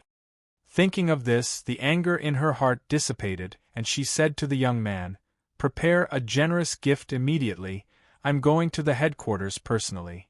The youth was startled. He didn't expect such an arrogant person to bow her head. Yes. You want to take back my grand potion apothecary medal? Is he crazy? In a room of a luxurious castle, Amy, who was as lively and beautiful as a 16 or 17-year-old girl, stared at her trusted maid in disbelief. Soon, the shock in her eyes turned into anger and resentment. She clenched her white and tender fingers tightly and said through gritted teeth, what's so great about defeating Tumaka? No one can resist my magic potion. Hearing her words, the maid lowered her head and said respectfully, you're right, even if he's a god, he can't resist the erosion of your magic potion. That's right. Amy coldly snorted, her eyes flashing with hatred. I wanted to teach him a lesson, but he actually dared to directly revoke my position as a councilman and my identity. Humph. Does he really think that we have nowhere else to go besides the 9th region? Since you want to force me, I'll use your head as a prize and present it to Lord Hellking. The trusted maid said respectfully, with my lord's talent and attainments in potions, you will definitely be recognized by His Majesty Pluto. Of course. If it weren't for Carrie, I would have gone long ago, Amy snorted coldly. The news spread like wildfire after the end of the meeting. At the same time, Dean received Hawkeye's report in the headquarters. Elder, Sword King and Pluto have sent you a gift. They are waiting outside. Dean was reading the information in his hand. It wasn't the information of the ninth region, but some confidential files that he could read as an elder of the Dark Church. He had finished reading the information of the ninth region and other regions last night. He was too lazy to look up as he heard Hawkeye's report. Ask them what the gift is. If it isn't expensive, then directly call them. Hawkeye smiled bitterly. He had seen the reality and straightforwardness of the new elder. Senior hunters are at the bottleneck. They use some potions to stimulate the body and exert the power of the limitless. God's blessings are limited to hunters. Moreover, the God's marrow, which is used by the limitless, doesn't flow into the outer wall and can only be bought in the inner wall? Dean frowned as he read through the files. His original plan was to rely on God's blessing to improve his physique to the peak as soon as possible. But now it seemed that it wasn't realistic. It was no wonder that it was difficult to meet saints in the outer wall. The inner wall controlled most of the resources and held the key to the supreme level. It was because of this monopoly that the inner wall could easily suppress the outer wall and even enslave the outer wall. It seems that I have to find a channel to get the God's marrow from the inner wall if I want to improve my strength. Dean's eyes lit up. It was easy to be detected by the monastery if he relied on the channel of the Dark Church. He had to use other methods, but there was a psi wall in the inner wall. There was only one way to enter the inner wall. That was the supply team of the Monster Research Institute in the inner wall that provided the blessings of God to the outer wall. Let's try from the supply team. If it doesn't work, then I have to use the old method of sneaking over the wall. Dean thought. Hawkeye came back. Elder, they gave us whirling stone and beauty wine. The whirling stone is an alchemy item. It is very rare and very difficult to refine. Only 5-star alchemists have a very small chance to extract it. It has a very high collection value and is loved by the nobles. It can be used to make friends with the nobles. The beauty wine is one of the most famous treasures in the hands of the Nether King. It is a top-notch potion created by the great potion apothecary Suber. Just a drop of it mixed in the well water can easily poison tens of thousands of people to death. If it is consumed directly, it will immediately cause death. The only drawback is that it has the fragrance of red wine. Dean replied, "It is a third-rate thing. Return it. You can buy beauty wine outside. Go back and buy some and let our great potion master analyze it. Let's see if he can figure out the formula." Chapter 467. All right, Dudian casually said. Pick a few outstanding potion masters and set up a research group. Give them the rest of the beauty wine. I'll write down the analytical formula and give it to them. Let them follow the formula. Analytical formula? Hawkeye was surprised. Do you understand potions? Dudian waved his hand as he didn't want to waste time with him. Hawkeye responded and turned back. Dudian took out a piece of paper and wrote down the distillation method and chromatography method. He threw it to the side. He didn't intend to delve into the field of poison analysis. In fact, he didn't even think about how to run the ninth region. The 12 districts of the Dark Church, no matter which district, in the end, is just a chess piece in the hands of the monastery. Moreover, it's just a stepping stone for the Holy Church. No matter how good one's performance is, they can only be called the king on the chessboard. Their whole life is controlled by others. If they immerse themselves in it and enjoy it, that's the greatest tragedy and stupidity. If you want to get rid of the control, then you have to cut off the player's fingers. Dudien's eyes flashed with a trace of coldness. The monastery made him return to the outer wall. It would be the most regretful thing for the monastery in the future. This time he would make good use of the resources and time in his hand. He would build enough strength to compete with the inner wall before the next crisis came. This power didn't come from the Dark Church nor the Holy Church. Even if he used the entire power of the outer wall, they wouldn't be able to compete with the inner wall. He had to use the power outside of the chessboard to overturn the chessboard. He called Hawkeye, who was outside. "Elder." Hawkeye held the list of potion masters in his hand as he looked at Dudian. He didn't know what the new elder wanted him to do. Hawkeye had a little fear in his heart. The new master had a completely different style from Carrie. One was arrogant while the other was low-key and cautious. Dudian asked, "How many God's blessings do we have in the warehouse?" Hawkeye didn't understand. "I haven't counted it recently. But the last time I counted it was enough to upgrade 7 intermediate knights to Grand Knight." "What do you mean?" "I want all of them." Dean glanced at him. "Don't end your sentence with a question." Hawkeye's heart jumped, bowed his head and said, "Yes." "Go, bring it to me as soon as possible," Dean said. "In addition, if there is a sale on the market, buy it. Don't worry about money. Tell me when there is a shortage." "Yes."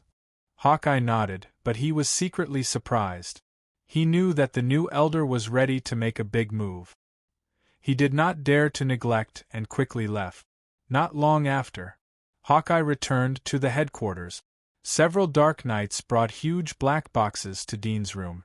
Hawkeye respectfully said, "Sir, these are the blessings of God in the warehouse. There are also some left for the basic daily mission expenses of the 9th District. Do you want me to take them for you?" "Not for now." Dean got up and opened a black box. It was full of old-fashioned syringes. The syringes were filled with a pink liquid like diluted blood. It was God's blessing. Hawkeye looked at Dean's expression. He waved to the Dark Knights who were responsible for the transportation and signaled them to leave. Hawkeye carefully looked at Dean after all the people left. "Elder, is there anything else you want me to do?" "No, you can go out." Dean squatted down and gently stroked the old-fashioned syringes. Hawkeye looked at him and left the room. He closed the door and saw Dean put back a syringe of God's blessing into the box. Click. The door was closed. Dean picked up the syringe of God's blessing and rolled up the sleeve of his right arm. He pondered for a moment before inserting the syringe into his blood vessels and slowly injecting it into his body.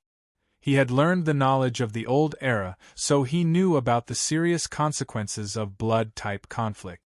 He knew about the abnormal changes caused by the genetic conflict. He felt a chill when he first saw the so-called God's blessing when he was a scavenger. He always felt that this thing was extremely imperfect. Moreover, it was hiding something terrible or a conspiracy. He couldn't believe that the giant wall world could solve the problem that couldn't be solved in the old era. However, with the passing of the years, as well as the years of contact and understanding, he knew that absorbing the blessings of God was the only way to become stronger, even if the ultimate price was destruction. Previously he had the magic marks of the infected, so he could take a shortcut and directly absorb the cold crystals to enhance his strength. But the price was the loss of feeling in his left hand. Now that he didn't have the magic marks of the infected, he could only rely on the God's blessing created by the Monster Research Institute. "I don't know what kind of secret is hidden in the Monster Research Institute," Dean secretly thought as he injected the syringe of God's blessing into his arm. Very soon, a tube of God's blessing was injected into his arm. He felt that his arm was a little cold, as if a stream of ice had entered his body. However, the cold soon turned into a burning sensation, as if something was being torn apart. This blazing heat appeared very quickly and disappeared just as quickly. In the blink of an eye, everything returned to normal. Dean looked at the needle hole in his arm and continued to inject the second syringe of God's blessing. With his current physique, he could still feel the burning sensation after absorbing God's blessing, which meant that it was still effective. From the evolution point of view, he had just been promoted to senior hunter level. So the God's blessing could still satisfy the desire of the cells. Chapter 468. Elder, 5-star alchemist Angelia has come to see you. Hawkeye's voice echoed from outside the room. Dean returned to his seat. "Let her in." The door was pushed open after a moment. Hawkeye led Angelia into the room. Angelia was wearing a black dress and white cotton gloves. Dean didn't raise his head to see the appearance of the five-star alchemist. What made him slightly raise his eyebrows was that the information showed that this woman was over 60 years old, but looking at her appearance, there was no shadow of a 60-year-old woman. She was a mature and beautiful young lady. However, thinking of her identity as a life alchemist, Dean was surprised. He looked up at her. If it wasn't necessary, he didn't want to expose any of his abilities. Even if it wasn't a full-range view, he didn't want to expose any of his abilities. "Greetings, Elder." Angelia bowed her head and smiled. Her eyes inadvertently glanced at Dean. She quietly remembered his appearance. Her heart was full of surprise. She could feel that the new elder didn't seem to be old. His body exuded a strong vitality. Dean wore a mask. His eyes were indifferent. "I accept your apology. You can go back. Everything will be fine as long as you follow the rules." Angelica didn't expect Dean to be so direct. She responded with an elegant smile. "Elder, you are really a straightforward person. I didn't attend the meeting today because I was delayed by something. I hope Elder can forgive me. This is a small gift that I have prepared for you. I hope Elder won't reject it." She handed over a delicate gift box and put it on Dean's table. Dean glanced at it but didn't touch it. "All right, you can go back." Angelia's eyes turned. "Elder, I heard that you want to make the 9th region one of the top 5 regions in 6 months? Do you have any objections?" Dean looked at her. Angelia replied, "No, I just admire Elder's courage. If there is anything I can do for you in the future."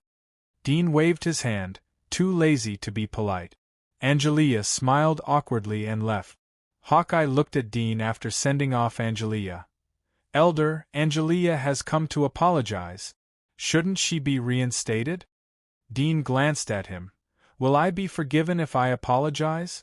The only function of an apology is to highlight the existence of forgiveness, and in my case, forgiveness has never appeared." Hawkeye's face slightly changed as he bowed his head. "Sir, this subordinate knows his mistake. Go ahead." Dean waved his hand. Hawkeye bowed his head and left the room. Time flew by.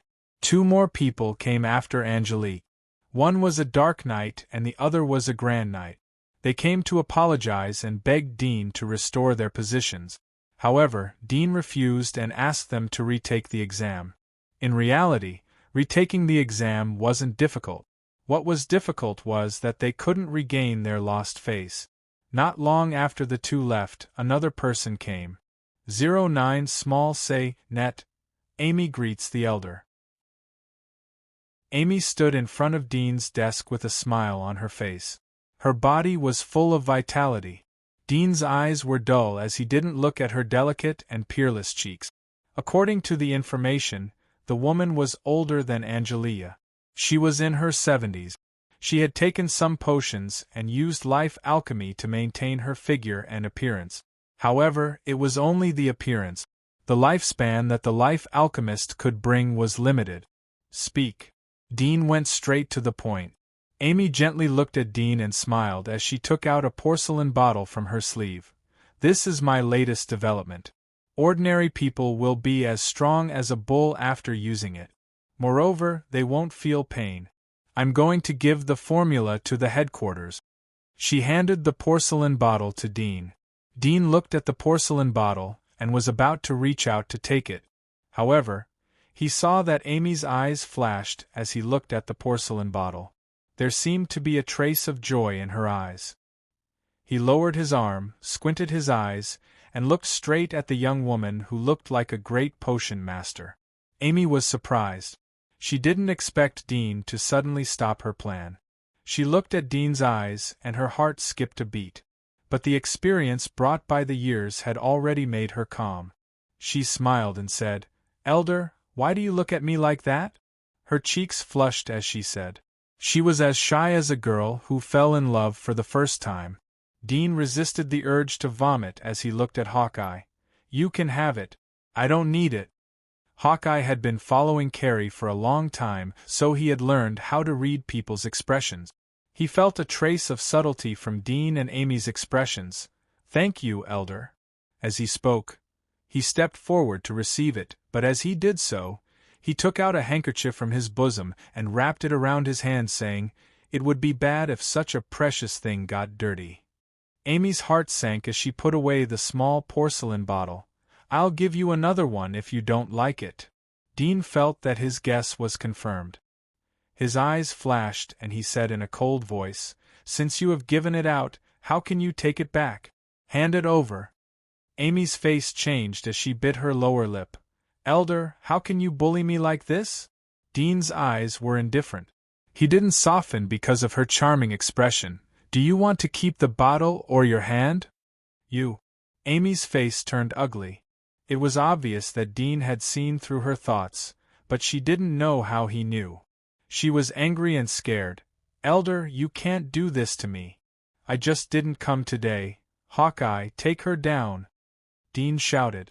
Hawkeye's mouth was bitter. He didn't want to provoke a potion master. She was definitely a viper. But because of Dean's order, he could only bite the bullet. "Master Amy, hand over the thing." Amy gritted her teeth. "Try and touch me." Hawkeye smiled bitterly. "I have long heard that your whole body is poisonous." Chapter 469. Big Secret. There was no anger in Dean's voice. He took out a sharpened pencil and gently played with it. "I don't like to listen to lies. It's equivalent to wasting my time." Amy clenched her teeth as she endured the pain in her wrist. There was a trace of hatred in her eyes as she said, "I know that one of the bishops in the Holy Church is a member of the Dark Church. Moreover, his position here is not low. If we expose his identity to the Holy Church, then the Holy Church will definitely investigate us. This will make the Holy Church lose a general, and the other regions lose a chess piece." She stared at Dean. There was a pitiful look on her face, but there was sincerity. Dean shook his head. He wasn't interested in such news after coming into contact with the monastery. Not to mention the problem of a bishop. The old pontiff was the supreme speaker of the Dark Church. Such news was useless to him. The old pontiff should know the identity of the bishop better than anyone else. He didn't pick out the bishop. Most of the time it would be used as a negative example. He would let the bishop play its value at the right time. All the small movements were under the watch of the old pope. He was also under the watch of the monastery. The only pitiful thing was that the believers were loyal to their faith and the Dark Church. They were fighting each other for their God. They didn't know that the God they believed in was just an illusion written by the missionaries of the monastery to enslave them. "Is this it?" Dean twirled the pencil, cold light flowing on his fingertip. Amy was startled. She had been staring at Dean's eyes, but found that when she said the shocking news, the latter did not respond at all. Even his eyes flashed with a trace of disappointment. She asked, "Elder, do you know about this news?" Dean glanced at her. "There is no way to distinguish whether the news is true or false. If my guess is right, then the bishop is not the elder you want to rely on. The next step will be for you to give out the district he is from. I will think that I have the evidence of the elder and negotiate with him. It would be best if there is a conflict so that you can rely on the new elder. You can also retaliate against me, right?" Amy's expression changed slightly as she hastily said, "How could that be? Elder, you're thinking too much. This news is absolutely true. I have conclusive evidence. Let's talk about something else." The pencil in Dean's hand gently tapped on the table. Amy's words came to an abrupt end. Amy's expression changed for a moment before she said, "Elder, if you punish me, then our 9th region will lose a great potion apothecary. There aren't many potion apothecaries in the 9th region. You've just taken office, and everyone is eyeing you covetously. You can't weaken yourself like this. I can make up for my mistake by developing a great potion apothecary within a month. I'll also sell the formula to you at the lowest price. It seems that you don't know me. I only want everything." Dean waved to Hawkeye. "She attacked an elder. Take her to prison and configure a set of tools for a great potion master. Let her study in prison. Hawkeye was stunned as he looked at Dean. He didn't expect Dean to be so ruthless.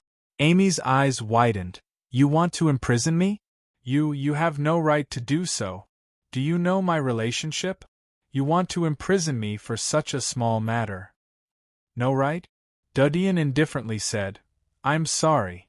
The 9th region used to have a parliamentary system. But from now on, it will be my dictatorship. I know your relationship with several families and consortiums. You have committed a crime. I want to see if they dare to yell at me because of you. You are just a great potion master. Don't think too highly of yourself. Amy's face was pale as her body trembled. She stared at Dean. You can't do this to me. I can promise you other things, but you can't imprison me. You can't limit my freedom. If I am imprisoned, the production of potions in the 9th district will be greatly reduced. My students will also go on strike. My Amy Potion Union will also stop supplying you. At that time, the influence of the 9th district will decline again and become the worst among all the districts. Dean indifferently said, We are all a group of cold-blooded monsters. Do you really think that your students will fight against me because of your imprisonment? Even though I don't understand the situation, I'm sure that some of your students have been hoping for your death for a long time. Only when you're dead can they have a chance to make a name for themselves. No one likes to be suppressed by others. I just need to give them a little more sweetness. Do you think they'll just disband and fight to the death against the church? Amy's eyes were slightly red, and her lips slightly trembled. Dean's words were like a sharp sword that pierced into the depths of her heart. Of course, she knew that most of her students would not do such a thing for her, except for a few. The so-called teacher-student relationship was as fragile as a piece of paper in front of a behemoth like Dean. However, she didn't expect Dean to be so crazy and overbearing. He dared to be so tough as soon as he took office. You will definitely suffer losses if you imprison me. Amy took a deep breath and gritted her teeth. You want to restrict my freedom? I would rather die than make potions for you. Dean gently tapped the pen on the table. His words were as steady as his rhythm. Don't say that you would rather die. Death is not so terrible. Barely surviving is the most painful thing. I advise you to be obedient. Otherwise, your delicate face will soon be gone. What do you think about sewing a mummy's face on your face? Amy's pupils dilated. Her chest violently heaved up and down. Her face was as white as paper. She trembled. No, don't do that. Dudian casually said. Hawkeye understood and didn't dare to ask any more questions. After Hawkeye left, Dean sat on the chair and thought for a moment. He suddenly thought of something. He took out the animal glue mask and applied it on his face. He couldn't always wear a mask in the future. In case someone tried to imitate his appearance and convey false orders, it would cause unpredictable consequences. Moreover, the protective effect of the animal glue mask was stronger than the mask. He didn't use it before because he was worried that it might be poisoned. But now he had the Night King's water, so he didn't need to worry about it. Moreover, he had told Hawkeye that he was wearing the animal glue mask. If he didn't get poisoned, then Hawkeye's expression would change. After all, he was the only one who had access to the animal glue mask besides the monastery. The thin animal glue mask was attached to his face. It was like a soft layer of skin that penetrated into the pores. He looked in the mirror and saw that his appearance had changed. The animal glue mask seemed to have disappeared from his face. Only by concentrating on it could he see the slight differences in the pores of his face. He kneaded his face and saw that his appearance in the mirror had changed. It was like he could knead at will. It's amazing. I didn't think that the monastery could make such a thing. Dudian exclaimed in his heart. This thing allowed him to disguise himself as almost anyone. In this era where the detection methods were weak, it was simply a weapon to commit crimes. However, it would be fine if the magistrate didn't alarm the punishers. Once the punishers got involved, it would be impossible for him to hide from them just by changing his face. After all, the face could be changed, but the smell emitted from the pores was difficult to hide, unless he wore other perfumes all the time. My voice doesn't sound like an old man. I should change to a young face. Dudian kneaded his face in front of the mirror. Time passed by in a hurry. It was 6 o'clock in the evening. Trun and his 9 friends were waiting by the carriage outside the manor. From time to time he would look at the time from his pocket watch. His heart was full of tension and excitement. He didn't think that he would be able to go on a mission with the elder of the Dark Church. He felt like he was in a dream. Moreover, the difficulty of the mission wasn't high, so he could fully express himself. He understood that it was better to rely on the elder than to do well. If he could rely on the elder of the Dark Church, then he might be promoted again in the future. When he told his friends about the news, his friends rushed to give him gifts, just to get a place in the team. This made him a little vain, but in order not to affect his performance, he didn't choose friends who were also 3-star alchemists like him. Instead, he chose some friends who he met in the early days and were still wandering at the bottom. 2 figures came out of the manor while he was waiting nervously. Trun's eyes lit up as he recognized one of them. It was the famous Hawkeye, the personal secretary of the elder. Even a 5-star alchemist would be polite to him. Trun's heart beat fiercely as he thought of this. His eyes fell on the young man next to Hawkeye. It was a handsome young man in his early 20s. He had black hair and warm eyes. His figure was slender and had a unique temperament.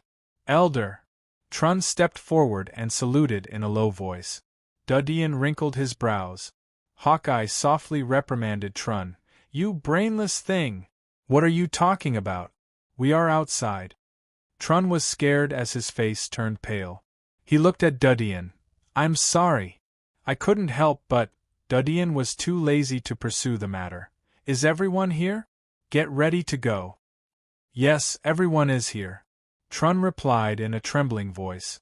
Dudian nodded and sat down in a carriage. Hawkeye looked at Dudian. You really don't need me to accompany you? No, you can go back. Dudian closed the door. Trun went back to the carriage and winked at his friends. All of them quickly got into the carriage. Trun whispered to Dudian inside the carriage. Are we leaving? Yes. Trun drove the carriage and left the manor. After the carriage entered the city, it deliberately took a few detours before entering Falkland Street. Trun jumped out of the carriage and came to the side of Dudian's carriage. We have arrived. Are we going to start now? His tone was full of respect.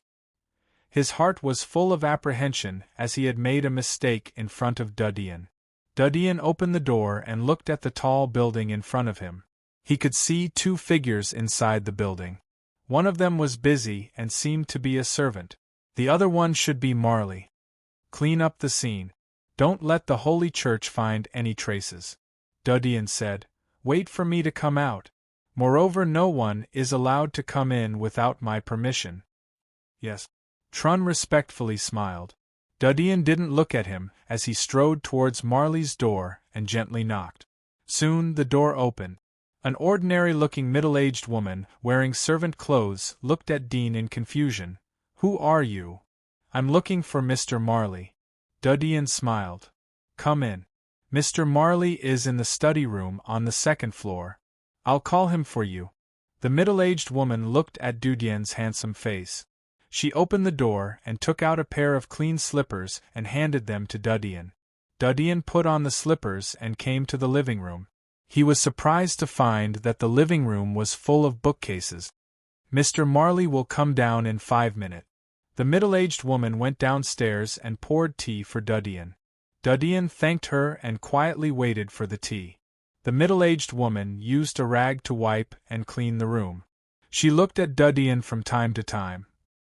Dudian felt that he shouldn't make himself so handsome. It was too eye-catching.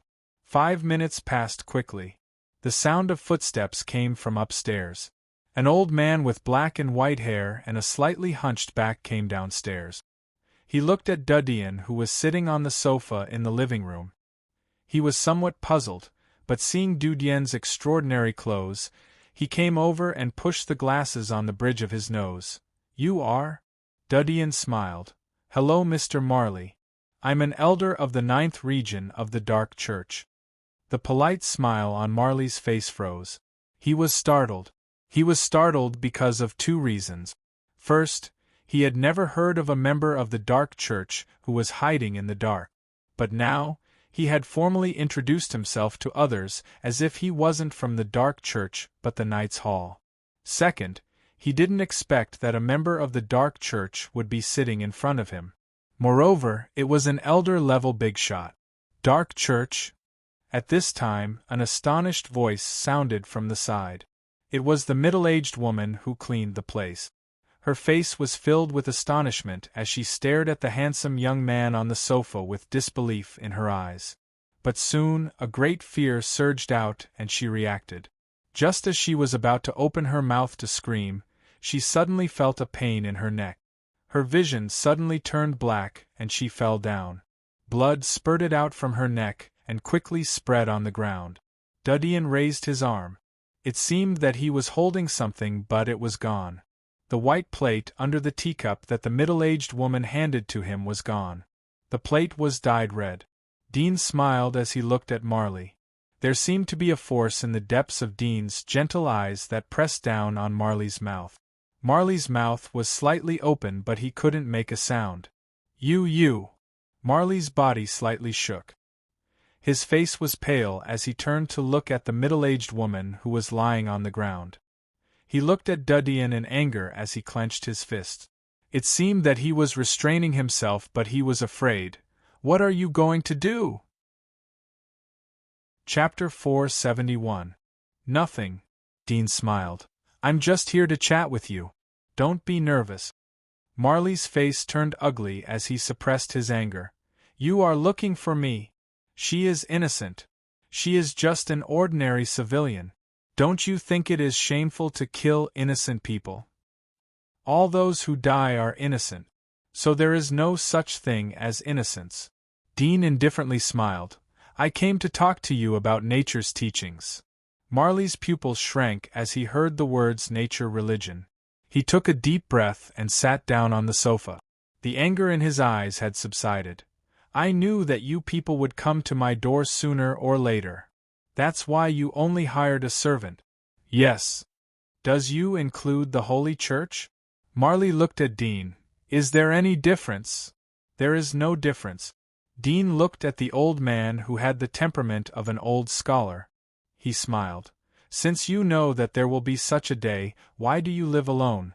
Isn't it more dangerous?" Marley asked. "So you think that I should live in a turtle shell?" Dudian said. "Each of us seems to be living in a turtle shell." There was a trace of mockery in Marley's eyes. "That's why our thoughts can't be imprisoned. You believe in the false gods and they are the root of everything. Everything in the world is composed of matter.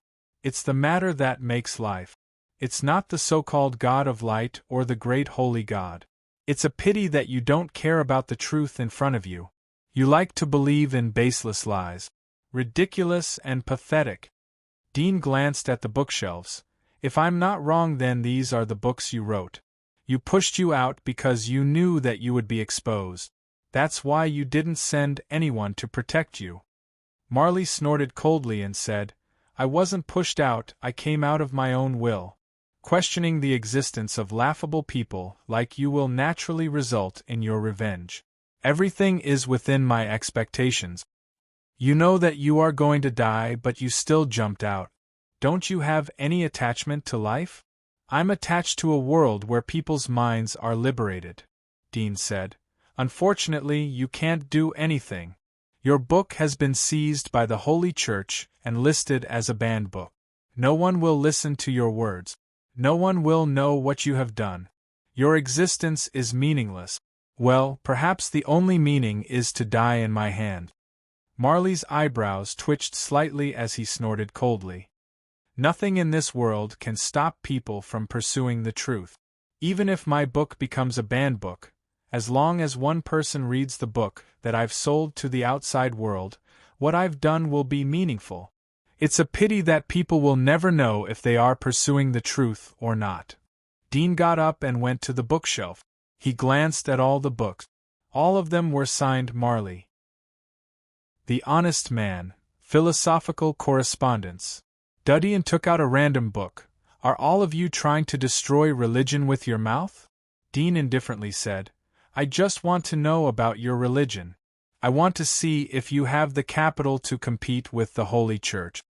Duddian indifferently said, I just want to know about the nature religion.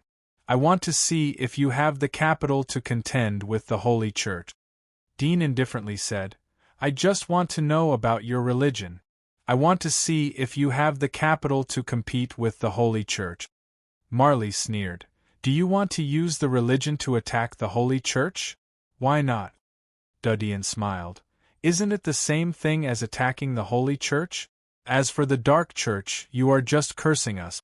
After all, no one cares about what we believe in, including ourselves. Marley was startled. Dean sat back on the sofa and raised the Philosophical Correspondence. This book is good. Can I take it back? Marley sneered. You have to believe in materialism if you want to understand this book. Of course I believe in materialism. Dean shrugged. Marley was startled again. He took a moment to react. You are indeed a member of the Dark Church. You will do anything to achieve your goals. You will even betray the God you believe in. No matter what you do, I won't tell you the headquarters of the religion. Don't even think about it. Dean faintly smiled. It has nothing to do with it.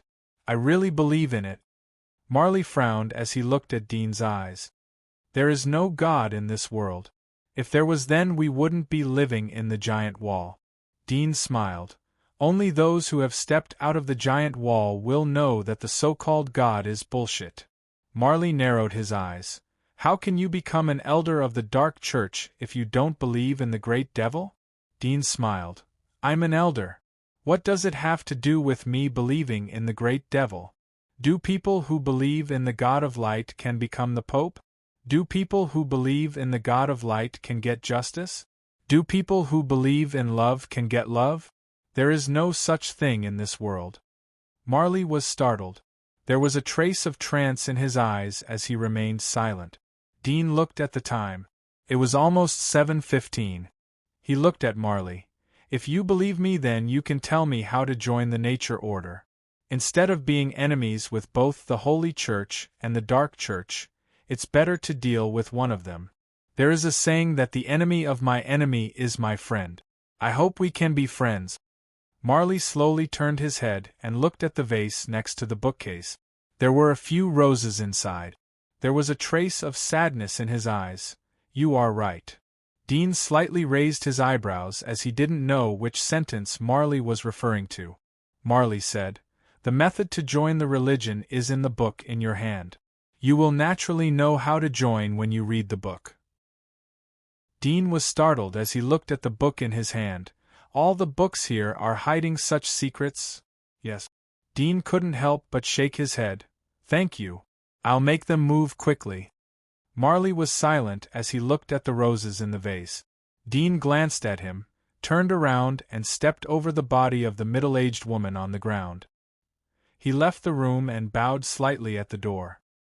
He put on his shoes and closed the door. He held a book in his hand like a student visiting his teacher. His etiquette was thoughtful as he walked down the stairs. Trun, who was hiding in the dark outside the door, jumped out as he saw Dean. Elder. Dean's expression returned to indifference. Don't let him suffer too much. Yes. Trun nodded and waved his hand. He rushed in with 2 people. The rest hid in the surroundings as sentries. Bang! Dean heard him rudely kick open the door that he had just gently closed. When he opened his eyes again, he saw a large amount of scorching air hidden in the neighboring building. With a swoosh, his figure swayed slightly and disappeared from the street, as if he had turned into smoke. At the same time Dean disappeared, the sound of armors rubbing echoed in the street. The uniform pace came from all directions and completely surrounded Marley's house. Everything was covered by the cold night. On a small path by the Tyza River, a tall and slender young man strolled leisurely. Looking at the reflection of the moon on the surface of the lake, there was a trace of nostalgia in his eyes, but he quickly shook his head and smiled. "I'll only be gone for a few days." At the end of the straight Tyza River, an ancient castle stood alone in the darkness of the night, with faint candlelight shining through. Chapter 472. Bastard. In the empty hall of the castle, the teenager punched the table. What bullshit Knight's Hall! Not only did they not help Dean, but they even took away Dean's Medal of Honor. Damn it! Nicholas, who was dressed like a butler, sat on the sofa and sipped his tea. He said indifferently, "The more exquisite something is, the more times it needs to be trimmed. Only by cutting off the ugly and uncomfortable parts will it look perfect. What is there to be angry about?" Mason looked at him in anger. "Don't talk nonsense. Dean has been taken away for 3 days and there's no news from him. Aren't you worried?" On the other side, Sergei was leaning against the wall. "What's the use of being anxious? Glenn and Gwyneth have already sneaked into the inner wall. We can only wait for their news. What's the point of being angry?" Mason's face was ugly as he clenched his teeth. His eyes were full of grievances and unwillingness. Nicholas took out a pair of nail scissors and trimmed his hard nails. "Haven't you seen it yet? There is no news about him in the newspapers these 2 days. Old Foulin said that the military has issued an order to prohibit the newspapers from publishing any reports about Dean. They are planning to let him slowly fade out of people's sight. After a long time, he will eventually be forgotten and this matter will be covered under people's memories. Even the Holy Church hasn't come forward, so we are just struggling in vain." Zach, who was sitting on the sofa, calmly said, "We can't give up even if it's in vain. Who will help him if we give up?" "I don't care. I'll go to the magistrate tomorrow and ask them to help us get justice," Mason said in a hateful tone. Nicholas glanced at him but didn't bother to pay attention to him. Sergei was about to open his mouth when he frowned. "Who?" Everyone was surprised as they looked around. "Oh!" A soft laughter echoed from the stairs of the second floor. Everyone was stunned as they looked at the source of the laughter. They saw a teenager sitting on the stairs. He was smiling as he looked at everyone in the hall. It was Dean. At this moment, Dean had already kneaded the animal glue mask on his face into his own appearance. He smiled and came down the stairs. "It seems that a lot of things have happened in the past 2 days. Like a cat that had its tail stepped on, Nicotine was stunned for a moment before jumping up from the sofa. He was so nervous that he stuttered, Young master, why did you suddenly come back?" Dean walked over and patted his shoulder. "Don't be so nervous if you haven't done anything wrong." Nicholas stiffened and smiled bitterly. "Yes, young master." Macon was startled for a moment. His eyes widened as he excitedly said, "Dean, you are back." "Dean." Zach was also surprised. Dean sat on the sofa and smiled. "I've let you worry about me. Once Glenn and Gwyneth come back, tell them that they don't need to sneak into the inner wall anymore. It's to avoid any accidents." Sergei was surprised. "You smuggled back? Do the people in the inner wall know?" "Nothing for the time being," Dean said. "You don't have to run around for me anymore. Wait for them to come back and do what I told you before. If you don't have enough money, then go to old Foulin to borrow it." Sergei was startled. He suddenly thought of something and his face changed. "When you came back, the people outside—" "Don't worry, I avoided them." Dean smiled but narrowed his eyes. "There are 8 people lurking outside and they are distributed in 8 directions. All the paths are blocked. They should be from the same force. Have you contacted them? Do you know who they are?" Sergei shook his head. "We don't dare to beat the grass and scare the snake. But Glenn had secretly approached them and said that they were from the Dark Church." "Dark Church?" Dean's eyes lit up as he smiled. "These people are cute. They didn't stare at you but were stared at by Glenn." Hearing this, everyone looked at each other and smiled. Nicholas laughed and said respectfully, "Young master, when Glenn and the others went out, they all sneaked out through the ground. These people simply don't know." Dean nodded.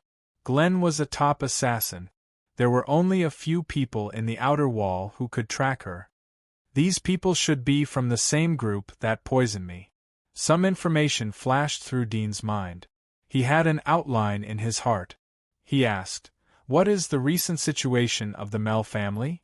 We didn't pay attention to it." Nicholas bowed his head. Dean knew the reason but didn't blame him. "I'll solve it. You don't need to worry about anything. You just need to do what I told you. Especially Nicholas. Sergei, your task is very important.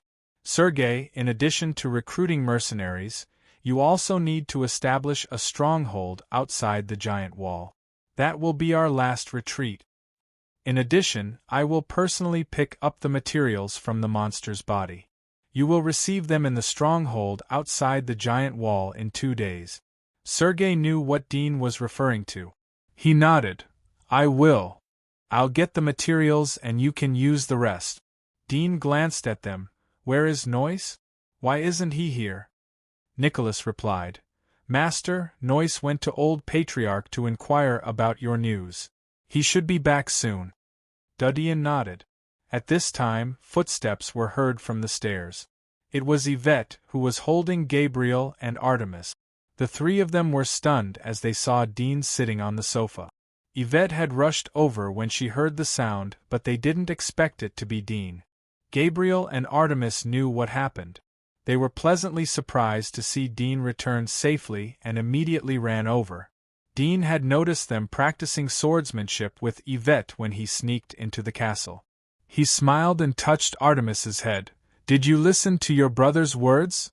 "Yes," Artemis replied in a well-behaved manner.